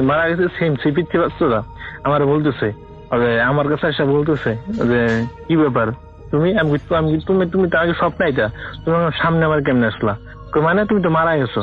মারা গেছে মানে হ্যাঁ আমি যখন তুমি ওটা, তখন তো আমি ফুরাত হয়ে গেছে। পরে আমি দেখি যে আমার রুমের পাশে সাদা কাপড় ঢাকা, চাদর ঢাকা, কে জানি শুয়েছে, আমি বই থেকে শুয়েছে। তুমি খুলো যায়, তুমি ডাকনা খুলো, তো সেমের আসলে আমি ঠিক আছে যাই, আমি যখন মুখটা ডাকনারও চলাই তখন তো পুরো অবাক হয়ে যায় যে ওখানে সেম আমি শুয়েছি, আমি মারা গেছি, আমি শুয়েছি, আমি তো পুরা শক। আমি হ্যাঁ তুমি মারা গেছো। তখন দেখি এই মুহূর্তে আমার রুমের দরজা খুলে, ঠিক আছে আমার দুপুরের মালিক ছিল যার কাজ করে সবাই এসে মিটিং করছে। বাংলাদেশ এম্বাসির লোক আসলে মারা গেল, ওর লাস্টে দেশে পাঠান দিয়েছেন কেমনে কি। পরে আমার মালিক বলতেছে কাজটা আসলে অনেক ভালো ছিল, অনেক ভালো কাজ ছিল। তখন এগুলো শুনতে আমি পড়াশোনা, তখন আমি ওদেরকে যাই বলি যে না আমি তো মরি নাই, আমি কেন মরবো, আমি একটা স্বপ্ন নিয়ে ঘুরিয়েতে আসছি। তো আমার বয়সে কত হয়েছে, মাত্র 26 বছর, আমি মরতে পারি না। আমি তো বাবা মার একা সন্তান, আমি মারা গেলাম বাবা মার কি হবে, বাবা মা তো মারা যাবো, আমি তো একাই, আমার তো কেউ নাই। আর আমার বাবা মা আমাকে এত বেশি ভালোবাসে, আমি যদি মারা যাই বাবা মা বাঁচতে পারবো না, তো ওরা তো মারা যাবো, কেন আমি তো মরবো না, আমি কি পেয়েছি আমার লাইফে, তুমি কিচ্ছু পাই না, আমি কেন মারা যাবো, মরিনি তো। তো আমি এই যে কথা হলো তখন পিছিয়ে হাসতেছে। আমি তুমি হাসছো কেন, কয় বলো তুমি তুমি ওদেরকে সবাইকে দেখবে, তুমি সবকিছু শুনবে, কিন্তু তোমার আমার কথা কেউ শুনবো না। আমি মানে হ্যাঁ তুমি তো মারা গেছো, তোমায় কেউ শুনবো না। আমি তো মারা যাই না, আমি মারা যেতে পারি না, আমি কেন মারা যাবো, আমি আমার লাইফে কি পাইছি, কিচ্ছু পাই নাই, আমি স্বপ্ন নিয়ে আসছি গুড়িয়াতে। আমি আমার পড়াশোনা আমি বিবিএ কমপ্লিট করার পর চলে আসছি, ঠিক আছে, আমি এমবিএ করি না, আমি একটা লাইফে একটা স্বপ্ন নিয়ে সোনালি একটা স্বপ্ন নিয়ে বাবা মায়ের আত্মীয় সবার আমি কুড়িয়ে যাচ্ছি।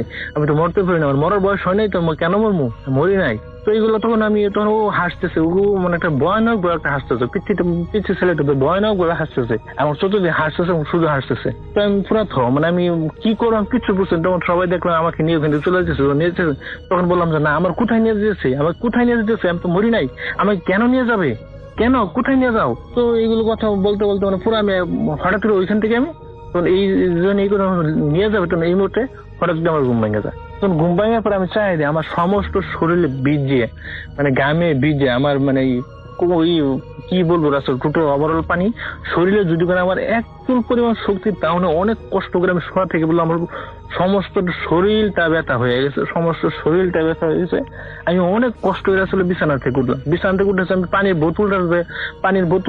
পানিটা খাবো, বোতলের যে মানে সিপিটা আছে ওটা খুলবো, ওই হাতে আমার ওই পরিমাণ শক্তিটাও নাই। অনেক কষ্ট করার পরে আমি পানি খাওয়ার পর পানি খাওয়ার শরীর থেকে গাম পড়তেছে, ওইখানে বইতে আমি ভাবলাম যে আমি কি আসলে কি মারা গেছিলাম না কি, বা আমি কি হলো। তখন আমি চিন্তা করলাম যে আসলে যাই গেছি, আমি যদি সকাল পর্যন্ত বেঁচে যাই আমি আর কিছু আমি এখনই দেশে যাবো। তারপরে আসলে সকালে আমি হসপিটালে গেলাম, যে আমার কোনো অন্য কোনো সমস্যা, হসপিটাল যাওয়ার বিভিন্ন চেক আপ করলাম, আমার শারীরিকভাবে কোনো সমস্যা নেই, কোনো সমস্যা নেই। তখন ওইখান থেকে আমি টিকিট করে দেশে চলে যাই। মালিক মালিককে শুধু বলে আমি চলে গেলাম, তো মালিক অনেক ভালো ছিল, তো সমস্যা কি? আমি বললাম না আমি চলে গেলাম। তুমি দেশে যাওয়ার পর বাড়িতে যাওয়ার পরে আমি কারো বলি নাই। তো বাড়িতে যাওয়ার পর সবাই তো তুই হঠাৎ করে আসছস, তো সবাই অবাক হয়ে গেছে। অবাক হয়ে যাওয়ার পর আমার দেখে আমার দাদু ছিল, আমার দাদু বলতেছে যে তুই হঠাৎ করে? আমি কেমন চলে আসছি? তুই না বললে এখন বুঝতে পারছি। তুই কাউসার ঠিক আছে, তুই থাকার কারণে তুই একমাত্র আজকে জীবিত ফিরে আসতে পারছ। তুই সারা যদি অন্য কেউ থাকতো তারও পক্ষে ওইখান থেকে ফিরে আসা সম্ভব ছিল না। একমাত্র তুই ছিলি বিদায়, ঠিক আছে? তোর বাবা মা বা সবার তোর কাছে এরকম কোনো শক্তি ছিল যার কারণে তুই দ্বিতীয়বার ফিরে আইছো, ঠিক আছে? তো আমি হয়ে গেলাম, মানে কি তুই বললো তোর এই হয়েছে না? আমি কইছি হ্যাঁ। আপনি জানেন কেমনে? আমি তুই কেন চলে আইছি? হ্যাঁ আমি জানি। তো আমি তো পুরো অবাক হয়ে গেলাম, দাদু জানে কেমনে? তুই এই আর কি তখন পুরো আমি সব করে বললো একমাত্র তুই কারণে, ঠিক আছে? তোর তো খাইয়ে ফেলাইছিল এমনি বললো, তুই তোর তো শেষ করে ফেলাইছো একমাত্র তোর কোন আল্লাহর কোন রহমতে বা আপনার কোন দোয়ার কারণে তুই ফিরে আইছো। তো পরে আসলে আমি ছিলাম দেশে প্রায় 2 মাসের মতন ছিলাম। পরবর্তী আমি আবার কোরিয়াতে আসলাম, আসার পরে আবার ওই কম্বাইন দিয়ে তখন আবার রিজাইন দিয়ে চলে গেলাম। তো ওইখানে রিজাইন দেওয়ার আগে আমি আবার এক রাত ছিলাম, কিন্তু যখন রুমের ভিতরে গেছে তখন সেম কাহিনী। তখন রাত্রে আর ওইখানে থাকিনি আমি। তো রাত্রে আবার ওইখান থেকে ব্যাগ টেক নিয়ে আমার আর ফ্রেন্ডের বাসায় চলে আসি। তো ওইখান থেকে আসলে ট্রান্সফার চলে আসি। রাসেল ভাই এই হলো আমার ঘটনা। তো আমার লাইফে এর সাথে আমার অনেক অনেক মানে রক্ত হিম করে ঘটনা আমার কাছে আছে, কিন্তু তো রাসেল আমার জন্য দোয়া করেন। আল্লাহ হাফেজ, সবাই ভালো থাকেন। এবং চলে যাচ্ছে আমাদের পরবর্তী ব্যক্তির ঘটনা। আপনার নামটা একটু প্লিজ বলবেন, তারপর আপনার ঘটনায় আমরা যাব। আসসালামু আলাইকুম লিসেনার্স, আমার নাম তানভীর, আমি সেন্ট্রাল রোডে থাকি। জি। ঘটনাটি আমার এক কলিগ, ওনার নাম তৌফিক, উনি শেয়ার করেছেন আমার সাথে। উনি এবং ওনার বড় ভাই শামসুদ্দোহা তাদের একটি বিভীষিকাময় রাত কাটানোর যে অভিজ্ঞতাটা হয়েছিল সেই কাহিনীটি আমার সাথে শেয়ার করে। 1993 সাল ডিসেম্বর ঠিক মাঝামাঝি সময়, স্থান হচ্ছে নেত্রকোনায়। ওনার বাবা স্বাস্থ্য মন্ত্রণালয়ে চাকরি করতেন, তো সেই সুবাদে ওনার পোস্টিং ছিলেন নেত্রকোনা শহরে। তো ওনার বড় বোনের বেবি হবে, সেই কারণেই ওনার বড় বোন ওখানে যায় এবং ওনারা সবাই সমবেত হয় সেখানে। তো অ্যাকচুয়ালি ওনাদের মূল বাসা হচ্ছে ঢাকাতে, ওনার বাবা ওখানে থাকতেন, মাঝে মাঝে ওনার মা গিয়েও থাকতেন। তো যেহেতু নেত্রকোনার কাছাকাছি ময়মনসিংহ শহর এবং এখানে মেডিকেল কলেজ আছে, তো ওনার বাবা ওনার মা এবং বোনকে নিয়ে আপনার ময়মনসিংহে চলে যায় বাচ্চা ডেলিভারি হওয়ার জন্য, এবং ওনাদেরকে বলে যায় যে তোমরা দুজনে থাকো, খবর দিলে তারপর তোমরা চলে এসো। তো একদিন পরে রাত্রিবেলায় ঠিক 8টা-9টার দিকে ফোন আসে। তো ওনাদের হচ্ছিল যে অফিস এবং বাসার প্যারালাল ফোন ছিল, তখন হলো ট্রাঙ্ক কলের সিস্টেম, 93 সালে মোবাইলে যুগ ছিল না। তো ফোন আসে, খবর দেয় যে একটা বাচ্চা হয়েছে, ছেলে বেবি হয়েছে, এবং তোমরা সকালবেলায় ভোরবেলার দিকে চলে আসো, এবং তুমি এক কাজ করো, তোমরা ওই ড্রাইভার যে আছে ড্রাইভারকে খবর দিয়ে জানো ড্রাইভার সকালবেলায় গাড়িটা নিয়ে তোমাদেরকে পিক করে নিয়ে যায়। তো এখন বিষয়টা হচ্ছে যে ড্রাইভারের বাসাটা হচ্ছে হলো যে মূল শহরে না, শহরের বাইরে একটি গ্রামে। তো তাদেরকে যেহেতু মোবাইলে যুগ না, তাদেরকে বাসায় গিয়ে খবরটা দিতে হবে। তো এখন তারা দুইজনেই, একজন স্কুলে পড়েন, আরেকজন ইন্টারমিডিয়েট পাশ করেছেন, বড় ভাই। তো তারা এখন এত রাত্রিবেলায় ডিসেম্বর মাসে এই ঠান্ডার মধ্যে রাত্রিবেলায় যাবে সাহস পাচ্ছিলেন না। তো দারোয়ানের সাথে কথা বলার পরে, দারোয়ানের একটা ছেলে ছিল ছোট, সে খুব সাহসী, সে বললো যে ভাইজান কোনো সমস্যা নেই, আমার সাথে চলেন, আমি নিয়ে যাচ্ছি। তো ওনারা যেহেতু শহরের ছেলে একটু ভয় পায়, তো সাথে বুদ্ধি করে টর্চ লাইট, হারিকেন এবং লোহা পকেটে করে নিয়ে যায়। তো নেত্রকোনা ওনাদের বাসাটা যেটা ছিল 4তলা একটা বিল্ডিং, নিচতলায় হচ্ছিল ভাড়াটিয়া থাকে, দোতলায় হচ্ছিল আপনার একটা অফিস ভাড়া, এবং 3তলায় ওনারা থাকে, 4তলায় আবার ভাড়াটিয়া আছে, এবং চারপাশে হচ্ছে পুকুর দ্বারা বেষ্টিত, এবং একটা পাশে হচ্ছিল পুকুরের পাশে একটা মাদ্রাসা আছে, এবং তার পাশে একটা গ্রেভইয়ার্ড। তো যথারীতি রাত্রি 10টা-11টার দিকে ওনারা রওনা দেন, হাঁটতে হাঁটতে যায় স্টেডিয়ামের ঠিক গ্রেভইয়ার্ডটা পার হওয়ার পরে স্টেডিয়ামের পাশ দিয়ে হচ্ছিল ধুধু, ওটা মূলত বর্ষার সময় ওটা বিল থাকে, এবং শুকনো মৌসুমে এখানে ধানের চাষ হয়, এবং তখন ধানগুলো আপনার কাটা হয়ে গেছে, শুধু ধুধু মাঠ। তো যাচ্ছেন ওনারা হারিকেন হাতি নিয়ে, টর্চ লাইট দিয়ে মাঝে মাঝে লাইটে জ্বালিয়ে। ঠিক মাঝামাঝি যখন যায় তখন হঠাৎ করে দেখে যে একটা বেড়াল ওনাদের পথ রোধ করে দাঁড়ায়, এবং বেড়ালটার সাইজটা হচ্ছে একটু অ্যাবনর্মাল, এটা কুকুরও না, আবার বেড়ালে যে অ্যাজ ইউজুয়াল আমরা যে সাইজটা দেখি সেই সাইজও না, এবং কালারটা হচ্ছে কালো না আবার সাদাও না, ধূসর টাইপের, এবং প্রচন্ড চিৎকার এবং শব্দ করে হচ্ছিল বেড়ালটা পথ আটকানোর চেষ্টা করছে। তো ওনারা বেশ কয়েকবার বেড়ালটাকে সরানোর জন্য বেশ করেছে। তা একটা সময় বড় ভাই বিরক্ত হয়ে বেড়ালকে একটা লাথি মারে এবং বেশ জোরে একটা লাথি মারে। বেড়ালটা ঠিক ছিটকে 5-7 হাত দূরে পড়ে গিয়ে পরক্ষণে দেখা যায় বেড়ালটা তাদের পায়ের কাছে আবার চলে এসেছে। মানে এত দ্রুত বিষয়টা হয়, ওনারা মানে ভয় পেয়ে যায় যে কি ব্যাপারে, এই বেড়ালটাকে লাথি দিয়ে এত দূরে চলে যাওয়ার পরে আবার এত তাড়াতাড়ি এখানে আসে কিভাবে।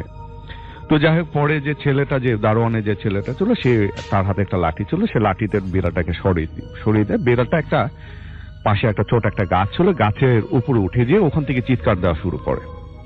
তো তারা যথারীতি ওই অবস্থায় হচ্ছে ড্রাইভারের বাসে গিয়ে ড্রাইভারকে খবর দেয়। ড্রাইভার বলে যে ভাইজান অসুবিধা নেই, আমি ভোরবেলায় পৌঁছে যাব, আপনাদেরকে নিয়ে যাব ময়মনসিংহে। তা আসার সময় তারা দুরু বুকে আসে, কিন্তু তখন আর বিড়াল বা অন্য কোনো কিছু হয়নি। তো বাসায় আসার পরে দারোয়ানের ছিল তো নিচে যথারীতি ওনারা 3 তলা ফ্ল্যাটে চলে যায়। ফ্ল্যাটের দরজাটা হচ্ছিল আপনার ওই স্টিলের দরজা। তো ফ্ল্যাটে যাওয়ার পরে ওনাদের যে রুম আছে, সেই রুমের মধ্যে ওই বিছানার মধ্যে ওনারা শুয়ে পড়ে। একটু পরে শুরু হয় মূল ঘটনা।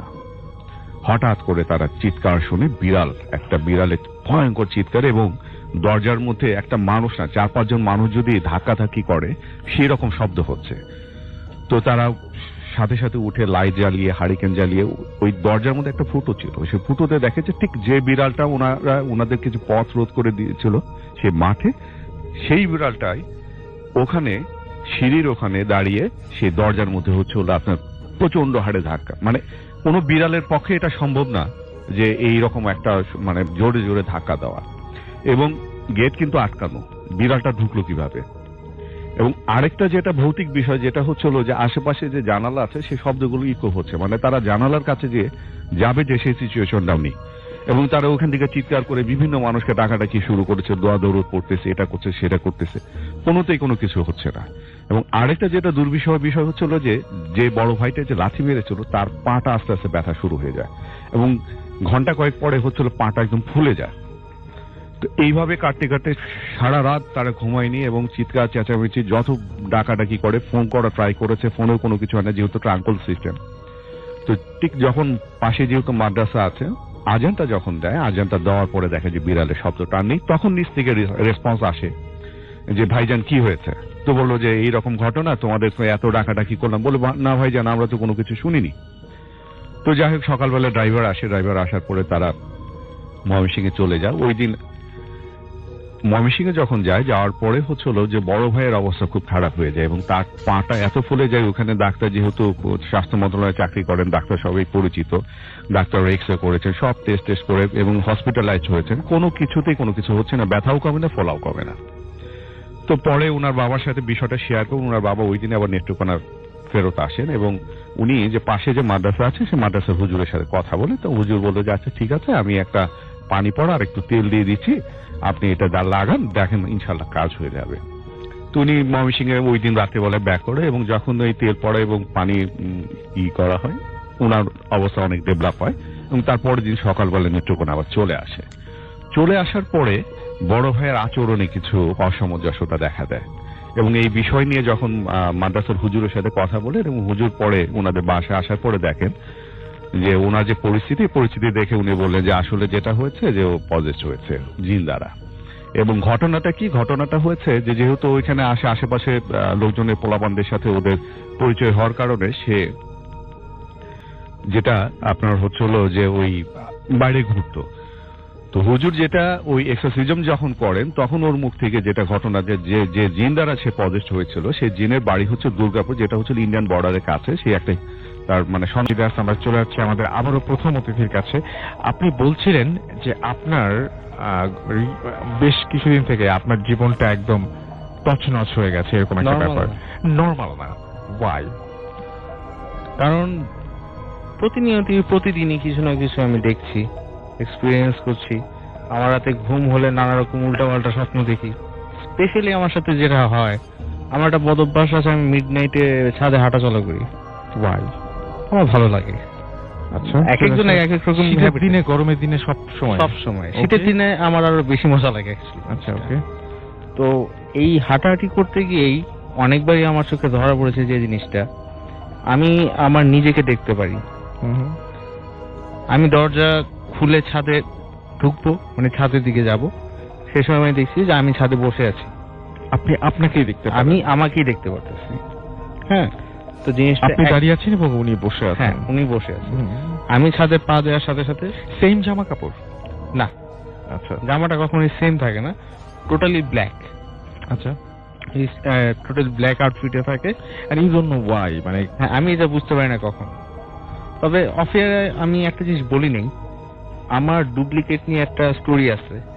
এটা অ্যাকচুয়ালি আমার কাজিনের সাথে হয়। সেটা হচ্ছে আমার মার গ্রামে, মার এখানে গ্রামের বাড়ি, আমার এক কাজিন, ওদের বাড়িও ওই একই গ্রামেই, কিন্তু বাড়িটা পরিত্যক্ত। হ্যাঁ, তো ওই একটু অন্যরকম টাইপের, ডর ভয় বলতে কিছুই নেই ওর। সে গ্রামে রাত 11টা মানে তো অনেক। হ্যাঁ, এরকম টাইমে এসে ওর বাড়ির মধ্যে, মানে বাড়ির আশপাশ দিয়ে হাঁটা চলা করে, আর জায়গাটা মোটেই ভালো না, ওখানে আলোর কোনো হদিস নেই। ওকে। তো ওইরকম অবস্থায় একদিন আমি আমার কয়েকটা ফ্রেন্ডরা মিলে আমাদের বাড়ির উঠানে গল্প করতেছি। তো ও হঠাৎ আমার ফোনে ফোন দিল, ফোন দিয়ে আমার আরেকটা কাজিনের নাম ধরে বলতেছে যে আমি কোথায়, আচ্ছা। আমাকে খুঁজতেছে আমার ফোনে ফোন দিয়ে। আমি বলে আমাকে খুঁজতেছিস কেন, আমি তো ফোনে কথা বলতেছি। বলে বলতেছে যে তুই ফোনে কিভাবে কথা বলতেছিস, তুই তো 2 সেকেন্ড আগে আমার সামনে আসিলি। হ্যাঁ, আমি জাস্ট শকড হয়ে গেলাম জায়গাটার মধ্যে। আমি বলি দেখ ফাইজলামি করিস না, আমি এখান থেকে 1 ঘন্টা ধরে বসে আছি এদিকে, আমরা সবাই গল্প করতেছি, তো তাড়াতাড়ি কোত্থেকে 2 মিনিটের মধ্যে দৌড়ায় মানে আসলো। আমি দেখতেছি অনেক দূরের থেকে যে ও টর্চ লাইট বাড়ি মারতেছে, টর্চ লাইটটা জ্বলতেছে না কোনো কারণে। তো আসলো, আসার পর যে এটা বললো সেটা হচ্ছে ওর বাড়ির সামনে দিয়ে হাঁটাচলা করতেছিল। ওদের বাড়িতে একটা আম গাছ আছে, হ্যাঁ, আম গাছের নিচে দাঁড়িয়েছিল। হঠাৎ দেখে আমি ওর সামনে। তো আমাদের ওই গ্রামটাতে একটা জায়গা আছে, এটাকে ডাঙ্গার পাড় বলে। এটার খুব মানে খারাপ একটা হিস্টোরি আছে, যুদ্ধের সময়কার হিস্টোরি। এখানে অনেক ছোট বাচ্চাদের মেরে ফেলা হয়েছে। তো যাই হোক, আমরা প্রতিনিয়ত দেখা গেলে গ্রামে গেলে ওই জায়গাটায় যে বসি, আমরা এইসব ডর ভয়ে মানে বেশি একটা কেয়ার করি না এইসব স্টোরি গুলোকে। তো আমি ওকে নাকি বলছি যে চল আমরা ডাঙ্গার পাড়ে যে বসি, ওখানে গিয়ে গল্প করি। তো আমি নাকি ওকে নিয়ে গিয়েছি। হ্যাঁ, একসাথে বসলাম, অনেকক্ষণ গল্প করলাম। তো হঠাৎ এক সময় আমাকে বলল যে তুই স্মোক করবি? আমি কোনো উত্তর দিইনি।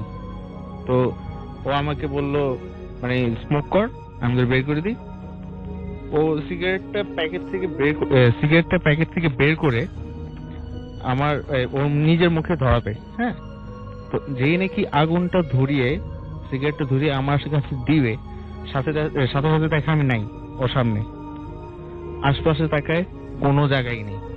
এত তাড়াতাড়ি আমার ভ্যানিশ হয়ে যাওয়ার কোনো মানে ইম্পসিবল। আমার মতন ওয়েটের একজন মানুষ, রাইট, ঠিক আছে, ইম্পসিবল এটা। আরেকটা জিনিস, আপনার কোনো সময় ভয় লাগে না এরকম যে এই যে আপনি বললেন যে আপনার ফ্যামিলিতে এই ব্যাপারটা আছে এবং আপনার জীবনে কখনো কোনো ধরনের অসুখ করে না, এই ব্যাপারটা ভয় লাগে না আপনার মাঝে মাঝে ভাবতে যে স্বাভাবিক মানুষের সাধারণত জ্বর সর্দি কোনো না কোনো সময় কিছু না কিছু কোনো সময় না কোনো সময় হয়েছে? হ্যাঁ, আপনার এখন আপনি তো মোটামুটি আপনাকে কি মোটামুটি মাঝ বয়সের কাছাকাছি বলা যায়? হ্যাঁ, তা বলা যায়। এখনো পর্যন্ত আপনার কোনো অসুখ হয় নাই? এটা খুবই আমার এখনো পর্যন্ত কোনো রকমই মেজর কোনো কিছুই হয়নি। ঠান্ডাও খুব কম। দেখা গেছে আমি সারাদিন বৃষ্টিতে ভিজেছি, হয়তো রাত্রে আধা ঘন্টার জন্য আমার একটু নাক দিয়ে পানি পড়বে, জাস্ট এর চেয়ে বেশি কখনোই কিছু হয়নি আমার, কখনো কোনো ধরনের কিছু আর হয়নি। ভয়ের যে বিষয়, এবং এটা আপনার ফ্যামিলিতে সবাই জানতেনই যে? হ্যাঁ, এটা জানে যে এটা আমার বিষয়েও, মানে আপনি যে প্রোটেক্টেড সামহাউ, এটা সবাই জানে। এটা সবাই জানে যে আমার আশপাশ যে কোনো সময় ডেঞ্জার কোনো সময় থাকবে না, আমি যেখানে থাকবো সেখানে কোনো ক্ষতি হতে পারবে না। আর ভয় ব্যাপারটা কি বলছিলেন জানো? আর ভয়ের ব্যাপারটা হচ্ছে অ্যাকচুয়ালি আমি নিজে কখনো ভয় পাইনি এই পর্যন্ত। এখনো পর্যন্ত ভয় পান না, আমার লাইফে আমি কোনো কিছু দেখে ভয় পাইনি। হ্যাঁ, আমার ফোবিয়া আছে, আমার ব্লাড ফোবিয়া আছে। ফোবিয়া আমার ব্লাড দেখলে, ব্লাড বলতে সব সময় না, দ্যাট ইজ ডিফারেন্ট থিং। হ্যাঁ, ওটা অন্য একটা প্রবলেম। বাট এছাড়া যে ভয় পাওয়া, হ্যাঁ, বোম ফুটলে যেরকম ভয় পায়, অনেক হয়েছে না যে রাজনীতির সময়, ইলেকশনের সময় বোম ফুটতেছে, দৌড়াদৌড়ি করতেছে, ভাঙচুর করতেছে। আমি নর্মালি হাঁটতেছে, আমার কোনো সময় কেয়ারই করি না যে আমার পায়ের সামনে একটা বোম ফুটতে পারে বা আমার গায়ে কিছু লাগতে পারে। এবং আপনি যে এই যে অশরীর যা কিছু এইগুলো নিয়ে কোনো সময় ভয় পান নাই? না, এগুলি নিয়ে আমি কখনোই ভয় পাই কোনো না। ব্যাপার নেই। খুবই অদ্ভুত আপনার জীবন এবং খুবই অন্যরকম, এবং আপনার বুকের মাঝখানে যে পাথরের ঘটনাটা বললেন এটা আমার আজীবন আমার মনে হয় যে আমার মনে থাকবে। এবং আপনি বলছেন যে আপনার ফ্যামিলির প্রত্যেকেরই এই ব্যাপারটা আছে। হ্যাঁ। খুবই উইয়ার্ড। এবং এক্স রে করার পরে ধরা পড়েছিল, রাইট? এটা এক্সরে করার পর ধরা পড়েছে। এবং ডাক্তার অপারেশন করতে চেয়েছিল, আপনি রাজি হন সেটা নাই। হ্যাঁ, আমার আপনার বাবা বাবা বেসিক্যালি রাজি হন নাই। এবং সামহাও সেই পাথরটা আপনাদের প্রোটেক্ট করছে বলে আপনারা বিশ্বাস করেন। এটাই। Thank you very much. আমরা চলে যাব আমাদের প্রথম অতিথির ঘটনায়। আপনার নামটা প্লিজ একটু বলবেন, তারপর আপনার ঘটনায় যাব আমরা। আসসালামু আলাইকুম লিসনার্স, আমি পিন্টু, এসেছি ঢাকা পুরানাপল্টন থেকে। ওকে। আমার ঘটনায় চলে যাচ্ছি। এটা আমার নতুন বাসা কেন্দ্রিক একটি ঘটনা। আমি পুরানাপল্টনে একটি বাসা ভাড়া নিয়েছি, যেটা হলো আপনার মর্গেজ টাইপের নেওয়া হয়েছে। জি। তো বাসাটা একটু চিপ, যে কারণে আমাদের মর্গেজ বাসাটা নেওয়া হয়। তো শুরুতে আমার যে ঘটনা হলো, সে আমার আব্বা যে জি। ব্রেন স্ট্রোক করে, এরপর থেকে ঘটনা হয় আর কি। আপনার বাবা হঠাৎ করে কি ব্রেন স্ট্রোক করেন, কোনো হঠাৎ কারণ করে ছাড়াই brain stroke নাকি? হয় না, একটা কারণটা আমরা পরে বুঝতে পারছি, হয়তো কোনো একটা কারণ আছে। আচ্ছা, ওকে। তো ব্রেন স্ট্রোকের পর থেকে ঘটনাগুলো আগে শুরু করি আমি। আচ্ছা, জি। আমাদের 3টা রুম আছে। একটা ডাইনিং স্পেস আমার ছোট ভাই ইউজ করে, আর আরেকটা রুম আব্বা আম্মা শেয়ার করে, আর একটা রুম আমি আমার ওয়াইফ শেয়ার করতেছি। হুম। তো আব্বা ব্রেন স্ট্রোকের পরে আমরা ওনারে আর কি ফেব্রুয়ারি মাসের দিকে আমরা ওনাকে আর কি সিআরপিতে ট্রান্সফার করি, ওখানে আর কি ট্রিটমেন্টের জন্য পাঠানো হয়। আচ্ছা। আমার ছোট ভাই সহকারে আম্মা ওইখানে থাকে আর কি। তো যে কারণে বাসাটা আর কি খালি হয়ে যায়, আমার ওয়াইফ একা থাকবে, যে কারণে আমি ভাবলাম যে একা বাসায় থাকবে, তো ওর বাবার বাড়িতে পাঠিয়ে দিই। আচ্ছা। এরপর থেকে আমি আমার বাসায় আমি থাকা শুরু করি আমার এক ফ্রেন্ডের সাথে, ওর নাম আতিক, আমার সাথে সবসময় থাকা শুরু করে। তো প্রথম থেকে যেটা হয়, আমি যখনই রাতে, আমি অনেক সময় আর কি রাত জেগে আর কি মোবাইল ইউজ করি, আর ইউরোপিয়ান ফুটবল আমি খুব ফলো করি, যে কারণে আমার খেলা দেখতে হয়। তো রাত জাগার ফলে দেখা যায় যে একদিন প্রথম দিন থেকে আর কি শুরু হয়েছে, যেটা হলো যে কোনো একটা মহিলা, আমি বুঝতে পারি না যে মহিলাটা, আমি বুঝতে পারতেছি না, ফার্স্ট আমার সামনে থেকে মুভ করে আচ্ছা। আমার রুমে বা অন্যান্য রুমে মুভ করতে থাকে। তো ওই দিন যেদিন আমার ফ্রেন্ড ছিল সাথে, ও ছিল আমার আব্বা আমার রুমে, আমি ছিলাম আমার রুমে। জি। তো আমার রুমে দেখলাম যে এরকম একটা মহিলা আমার সামনে থেকে মুভ করতেছে খুব ফাস্ট, আমি চেহারাটা বুঝতে পারি না। ঠিক ওই পাশের রুমও আমার ফ্রেন্ড, ও এটাই বুঝতেছে। তো এইভাবে কয়েক সপ্তাহ আমরা একসাথে থাকি। তো এরকম রেগুলার চলতেছে। রাতের ঠিক 2:30-3টার দিকে এটা শুরু হয়। তো জি। 1 মাস পরে আমার এক ভাইরা ভাই, উনি মুন্সিগঞ্জ থাকে, ওনার নাম মিঠু ভাই, উনি আমাদের এখানে আসে বেড়াতে। তো আমার সাথে আর কি বাসায় থাকে উনি। তো প্রথম দিন থেকে ওনার সাথেও সমস্যা শুরু হয়। উনি ডাইনিং স্পেসে মানে একদিন প্রথম দিন আর কি শুইছে, তো আমি আমার রুমে আসি। তো মিঠু ভাই যেটা দেখলো যে উনি দেখতেছে আমি যেরকম দেখতেছি, একটা মেয়ে দৌড়াদৌড়ি করেছে ওনার সামনে, আর এই রুমে হইতেছে আমার সাথে। জি। একবার আমার রুমে যায়, একবার ওনার রুমে যাচ্ছে। তো আমি ওই রুমে গেলাম, যাওয়ার পরে ডাইনিং স্পেসে যাওয়ার পরে বলতেছি যে মিঠু ভাই আপনি কিছু বুঝতেছেন? উনি আমাকে বললো যে ভাই বুঝতেছি, আমার কাছে তো ভালো লাগছে না, আসলে এখানে একটু সমস্যা আছে। তো কি সমস্যা? উনি বললো যে এরকম আমি খুব দেখতেছি যে একটা মেয়ে আমার সামনে থেকে মানে ফার্স্ট চলে যাচ্ছে। তো আমি দেখলাম যে ওনার সাথে আমার মিলে গেছে। তো আমরা এরকম 2-3 দিন থাকা ধরি। তো পরের সপ্তাহে উনি চলে যায়। তো নেক্সট উইকে যখন উনি আসে, আমার ফ্রেন্ডও আমার সাথে ছিল, আতিক, মিঠু ভাই, আমরা 3 জন 3 রুমে আর কি রাতের বেলা। তো রাতে ঠিক এরকম আবার দেখতেছি আমরা। আচ্ছা। দেখার পরে থার্ড ডে যেদিন মিঠু ভাই আমাদের সাথে ছিল, ওই দিন আমার ফ্রেন্ড ছিল না। তো আমি কি বললাম যে আমি আমার রুমে না শুয়ে আমি আব্বা আমার রুমে শুয়েছি, আর মিঠু ভাই ডাইনিং স্পেসটা শুয়েছে। ডাইনিং স্পেসে শোয়ার পরে দেখা গেছে যে উনি অনেক রাত হয়ে গেছে, আমি ঘুমাই বসি, আমার দরজা নক করে শুয়েছি আমি আমার আব্বা আমার রুমে। তো মিঠু ভাই ভাবলো যে ওনার সাথে কেউ, ঠিক 3টার দিকে হবে এরকম, যে কেউ ওনার সাথে কোনো একটা মেয়ে শুয়েছে। তো উনি যখন মানে এক সাইডে শুয়েছে, তো যখন উনি মুভ করতে দেখে যে ওনার পাশে একজন মেয়ে আছে। তো প্রথমবার উনি তো অন্ধা লাগে, কিছু বুঝতে পারে নাই। নেক্সট বার যখন আবার মুভ করে দেখে যে মেয়েটা নাই, খুব ফাস্ট আমার রুমের দিকে চলে গেল। তো উনি আবার আমার নক করছে, আমি দরজা খোলার পরে বলতেছি যে ভাই কি সমস্যা? তো বলতেছি এরকম তো মনে হইলো ভাই যে আমার সাথে আমি কোনো মেরে জড়াই ধরছিলাম। তো এটা আমরা আর কারো কাছে শেয়ার করি নাই। উনি যাওয়ার পরে আমার বলছিল যে সকালবেলা যে আপনার এই বাসায় সমস্যা আছে। তো এরপরে আর উনি আমার সাথে থাকে নাই কখনো বাসার রাতে। মানে এটা কি ভয়ে থাকেননি? হ্যাঁ, ভয়ে থাকে নাই, হইতে পারে যে ভয় থাকে না। উনি বলছে যে এখানে সমস্যা আছে। তো আমিও প্রথম থেকে এই জিনিসটা ওয়াচ করার পর থেকে আমি ভয় পাই, সত্যি কথা হচ্ছে আমি ভয় পাই। আর যখনই আমি বাসায় থাকি, একা থাকি, তখন আমি রাত্রে থাকলেও আমি অলওয়েজ আমি লাইট অন থাকে আমার রুমে, আমি রাত্রে বন্ধ করি না, লাইট অলওয়েজ অন। তো সেকেন্ড যে ঘটনাটা হইলো যে আমার এর ভিতরে আমার ওয়াইফ আবার বাবার বাড়ি থেকে আসে। জি। তো ওর রুমে ও শুয়ে আছে। শুয়ে থাকার পর আমি ওই দিন সম্ভবত বাচ্চার খেলাই ছিল, আমি আমার ছোট ভাই নিয়ে আমি ডাইনিং স্পেসে দেখতেছি খেলা। এক পর্যায়ে আমার ওয়াইফ খুব চিৎকার, সে সবসময় আমার আপনি করে বলে, কিন্তু ওই দিন আমার খুব নাম ধরে ডাক দিছে, এই পিন্টু বলে ডাক দিছে অনেক জোরে।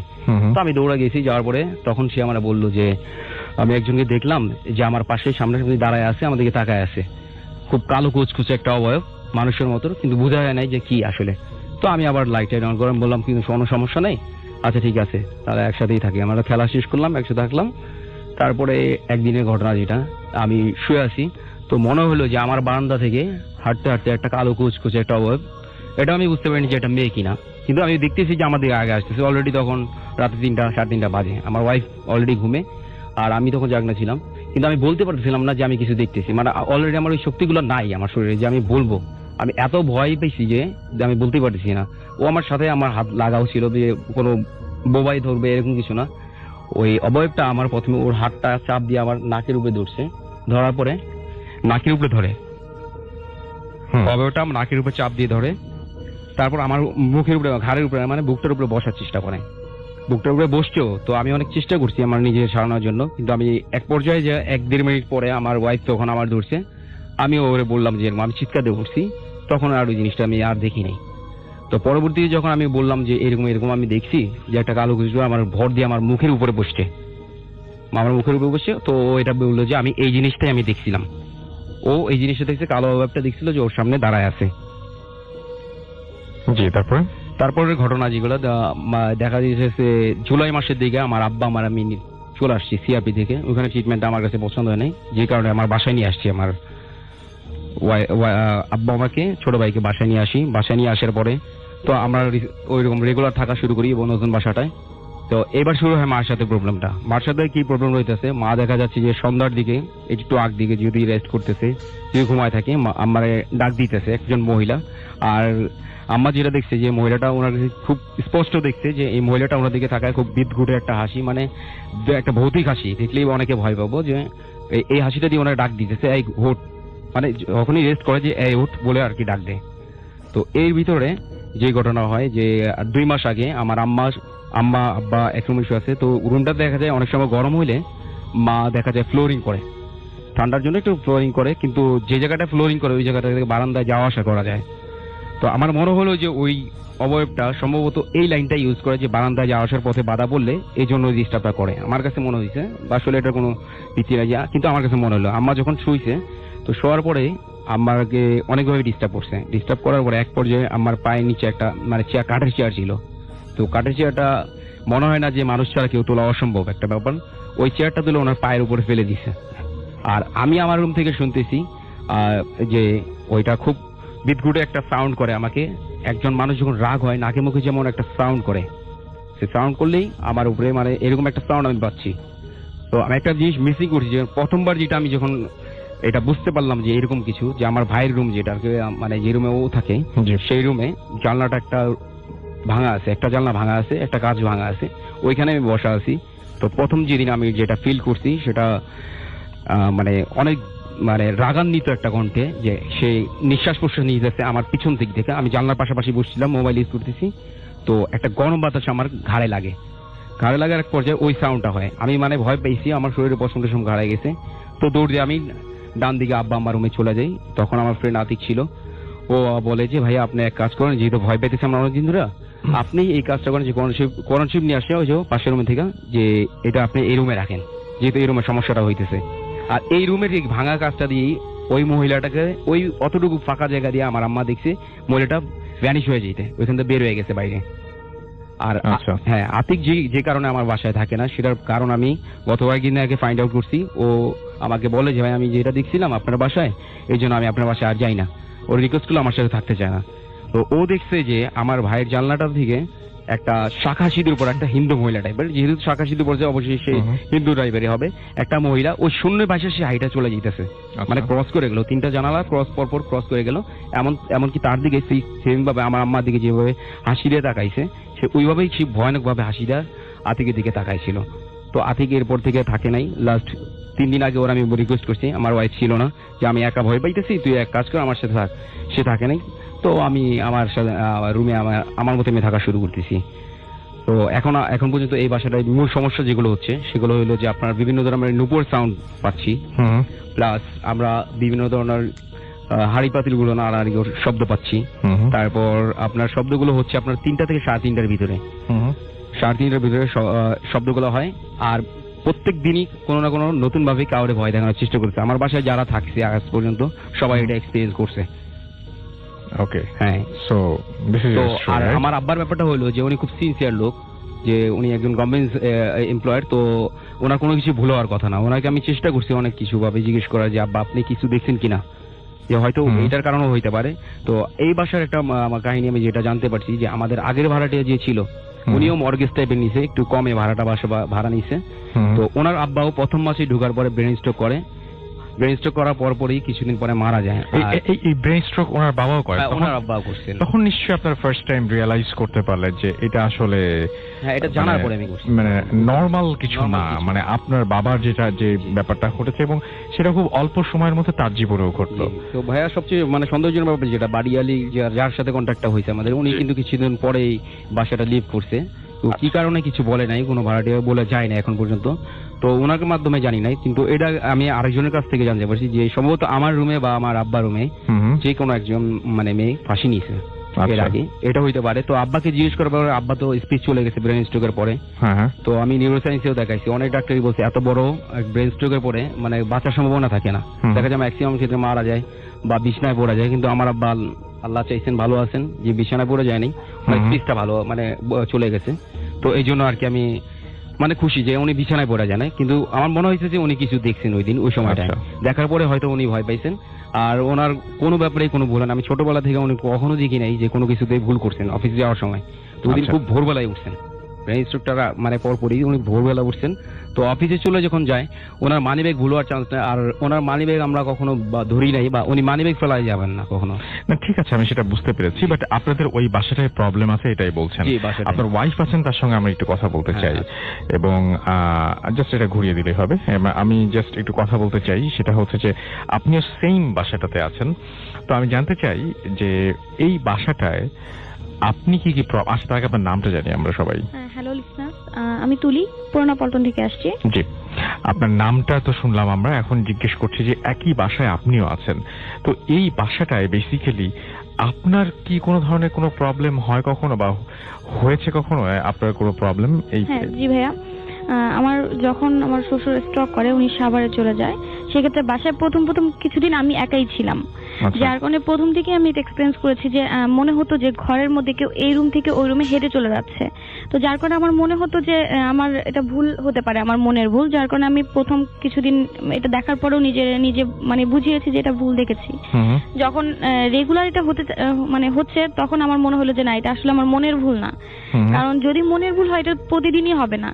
দুপুরে যখন আমি শুয়ে থাকি, সেক্ষেত্রে আমার মনে হচ্ছে এই রুম থেকে জানালা দিয়ে কিছু একটা ভেসে দৌড়ে রাউন্ড মানে চলে গেল খুব দ্রুত। ঠিক সেভাবে রাতে যখন আমরা শুয়ে থাকি, আমার হাজবেন্ড আসার পর রাতে যখন শুই, দরজাটা নক করে শুই, সেক্ষেত্রে রাত্রে মনে হয় যে লক করে শুই, হ্যাঁ লক করে শুই, যার কারণে সেক্ষেত্রে মনে হচ্ছে যে রাত্রেবেলায় কেউ একবার কি দুইবার জাস্ট নক দিয়ে যদি নক করে, যেরকম একটা সাউন্ড, হ্যাঁ নখ দিয়ে যদি দরজার সাউন্ড করে, সেক্ষেত্রে সেরকম একটা সাউন্ড আমরা দুজনেই শুনতে পাই। প্রতিদিনই রাতে হচ্ছে, এখনো হয় মাঝে মধ্যে প্রায়, কিন্তু ইদানিং কি করেন? জেগে ওঠেন? হ্যাঁ জেগে উঠি, বাট দরজাটা আমরা খুলি না, কারণ আমরা জানি বাসায় কেউ নেই। আমার মা বাবা, আমার দেবর যে ছিল সেও ছিল না, আমরা দুজনেই থাকি। এটা কি বাইরের কোনো দরজা নাকি একদম আমাদের রুমের দরজাটা? তার মানে ভেতরে, বাসার ভেতরে, বাসার ভেতরেই সে নক করে, যার কারণে আমরা দরজাটা আমরা বুঝতে পারি যে আসলে সেরকম কিছু, যার কারণে আমরা কখনোই দরজা খুলি না। রাতে এরকম ফার্স্ট যেদিন আমরা সাউন্ডটা পাই, আমরা দুজন শুয়ে আছি ঘুমের মধ্যে, দুজনেই ঘুমাচ্ছি, হঠাৎ করে মাথার কাছে কেউ একজন জোরে নিঃশ্বাস নিচ্ছে, মানে খুব রাগান্বিত ভাবে নিঃশ্বাস নিয়ে দুজনে ঘুম ভেঙে যায়। ভেঙে যাওয়ার পরে আমি ওকে বলতেছি, ও আমাকে বলছে কোনো শব্দ পাইছো? আমরা হ্যাঁ পাইছি। আমি চুপ থাকেন, কিছু করার দরকার নেই বা কিছু বলার দরকার নেই, কারণ এখানে আমাদের কিছুই করার নেই, আমরা দুজনেই বাসায় আছি, ভয় পাচ্ছি ঠিকই। সেক্ষেত্রে আমি ও আমারে বলতেছে আচ্ছা ঠিক আছে লাইট জ্বালিয়ে শুই আমরা, তো আমরা দুজনেই লাইট জ্বালিয়ে শুই। এরকম প্রতিদিনই হচ্ছে।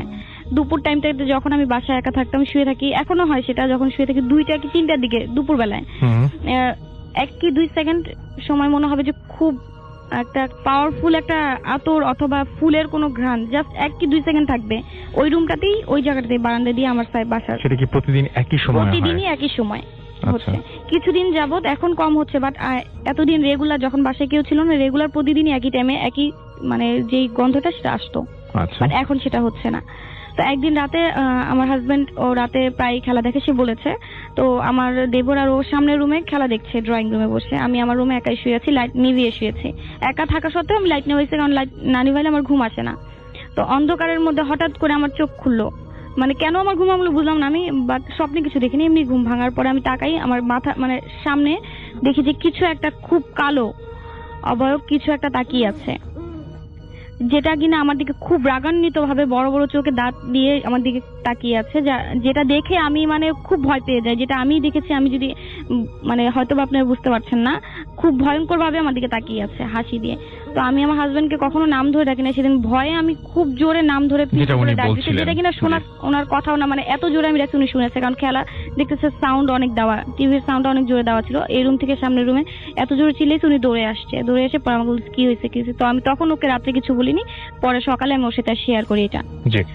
সেদিনে আমি ফার্স্ট লাইভ কিছু একটা দেখেছি, বাট এমনিতে প্রতিদিনই আমি দেখতেছি এই রুম থেকে এই রুমে কিছু একটা দৌড়ে চলে যাচ্ছে। আচ্ছা, এই যে বাসাটায় আছেন আপনারা, এই বাসাটায় সবচাইতে অনেক কিছু এক্সপেরিয়েন্স করছেন, কিন্তু সবচাইতে কোন জিনিসটা বেশি ভয় লাগে, যেটা আপনি টলারেট করতে পারেন না, বা যেটা আপনি চান যে এখনই বন্ধ হয়ে যাক, এরকম কি আছে? যেটা যে কারণ এই জিনিসটাই বেশি দেখি, যেটা কিনা চোখের সামনে থেকে চলে যাচ্ছে, দৌড়ে দিয়ে কিছু একটা চলে যাচ্ছে। এটা কেমন দেখেন? শেপ দেখেন?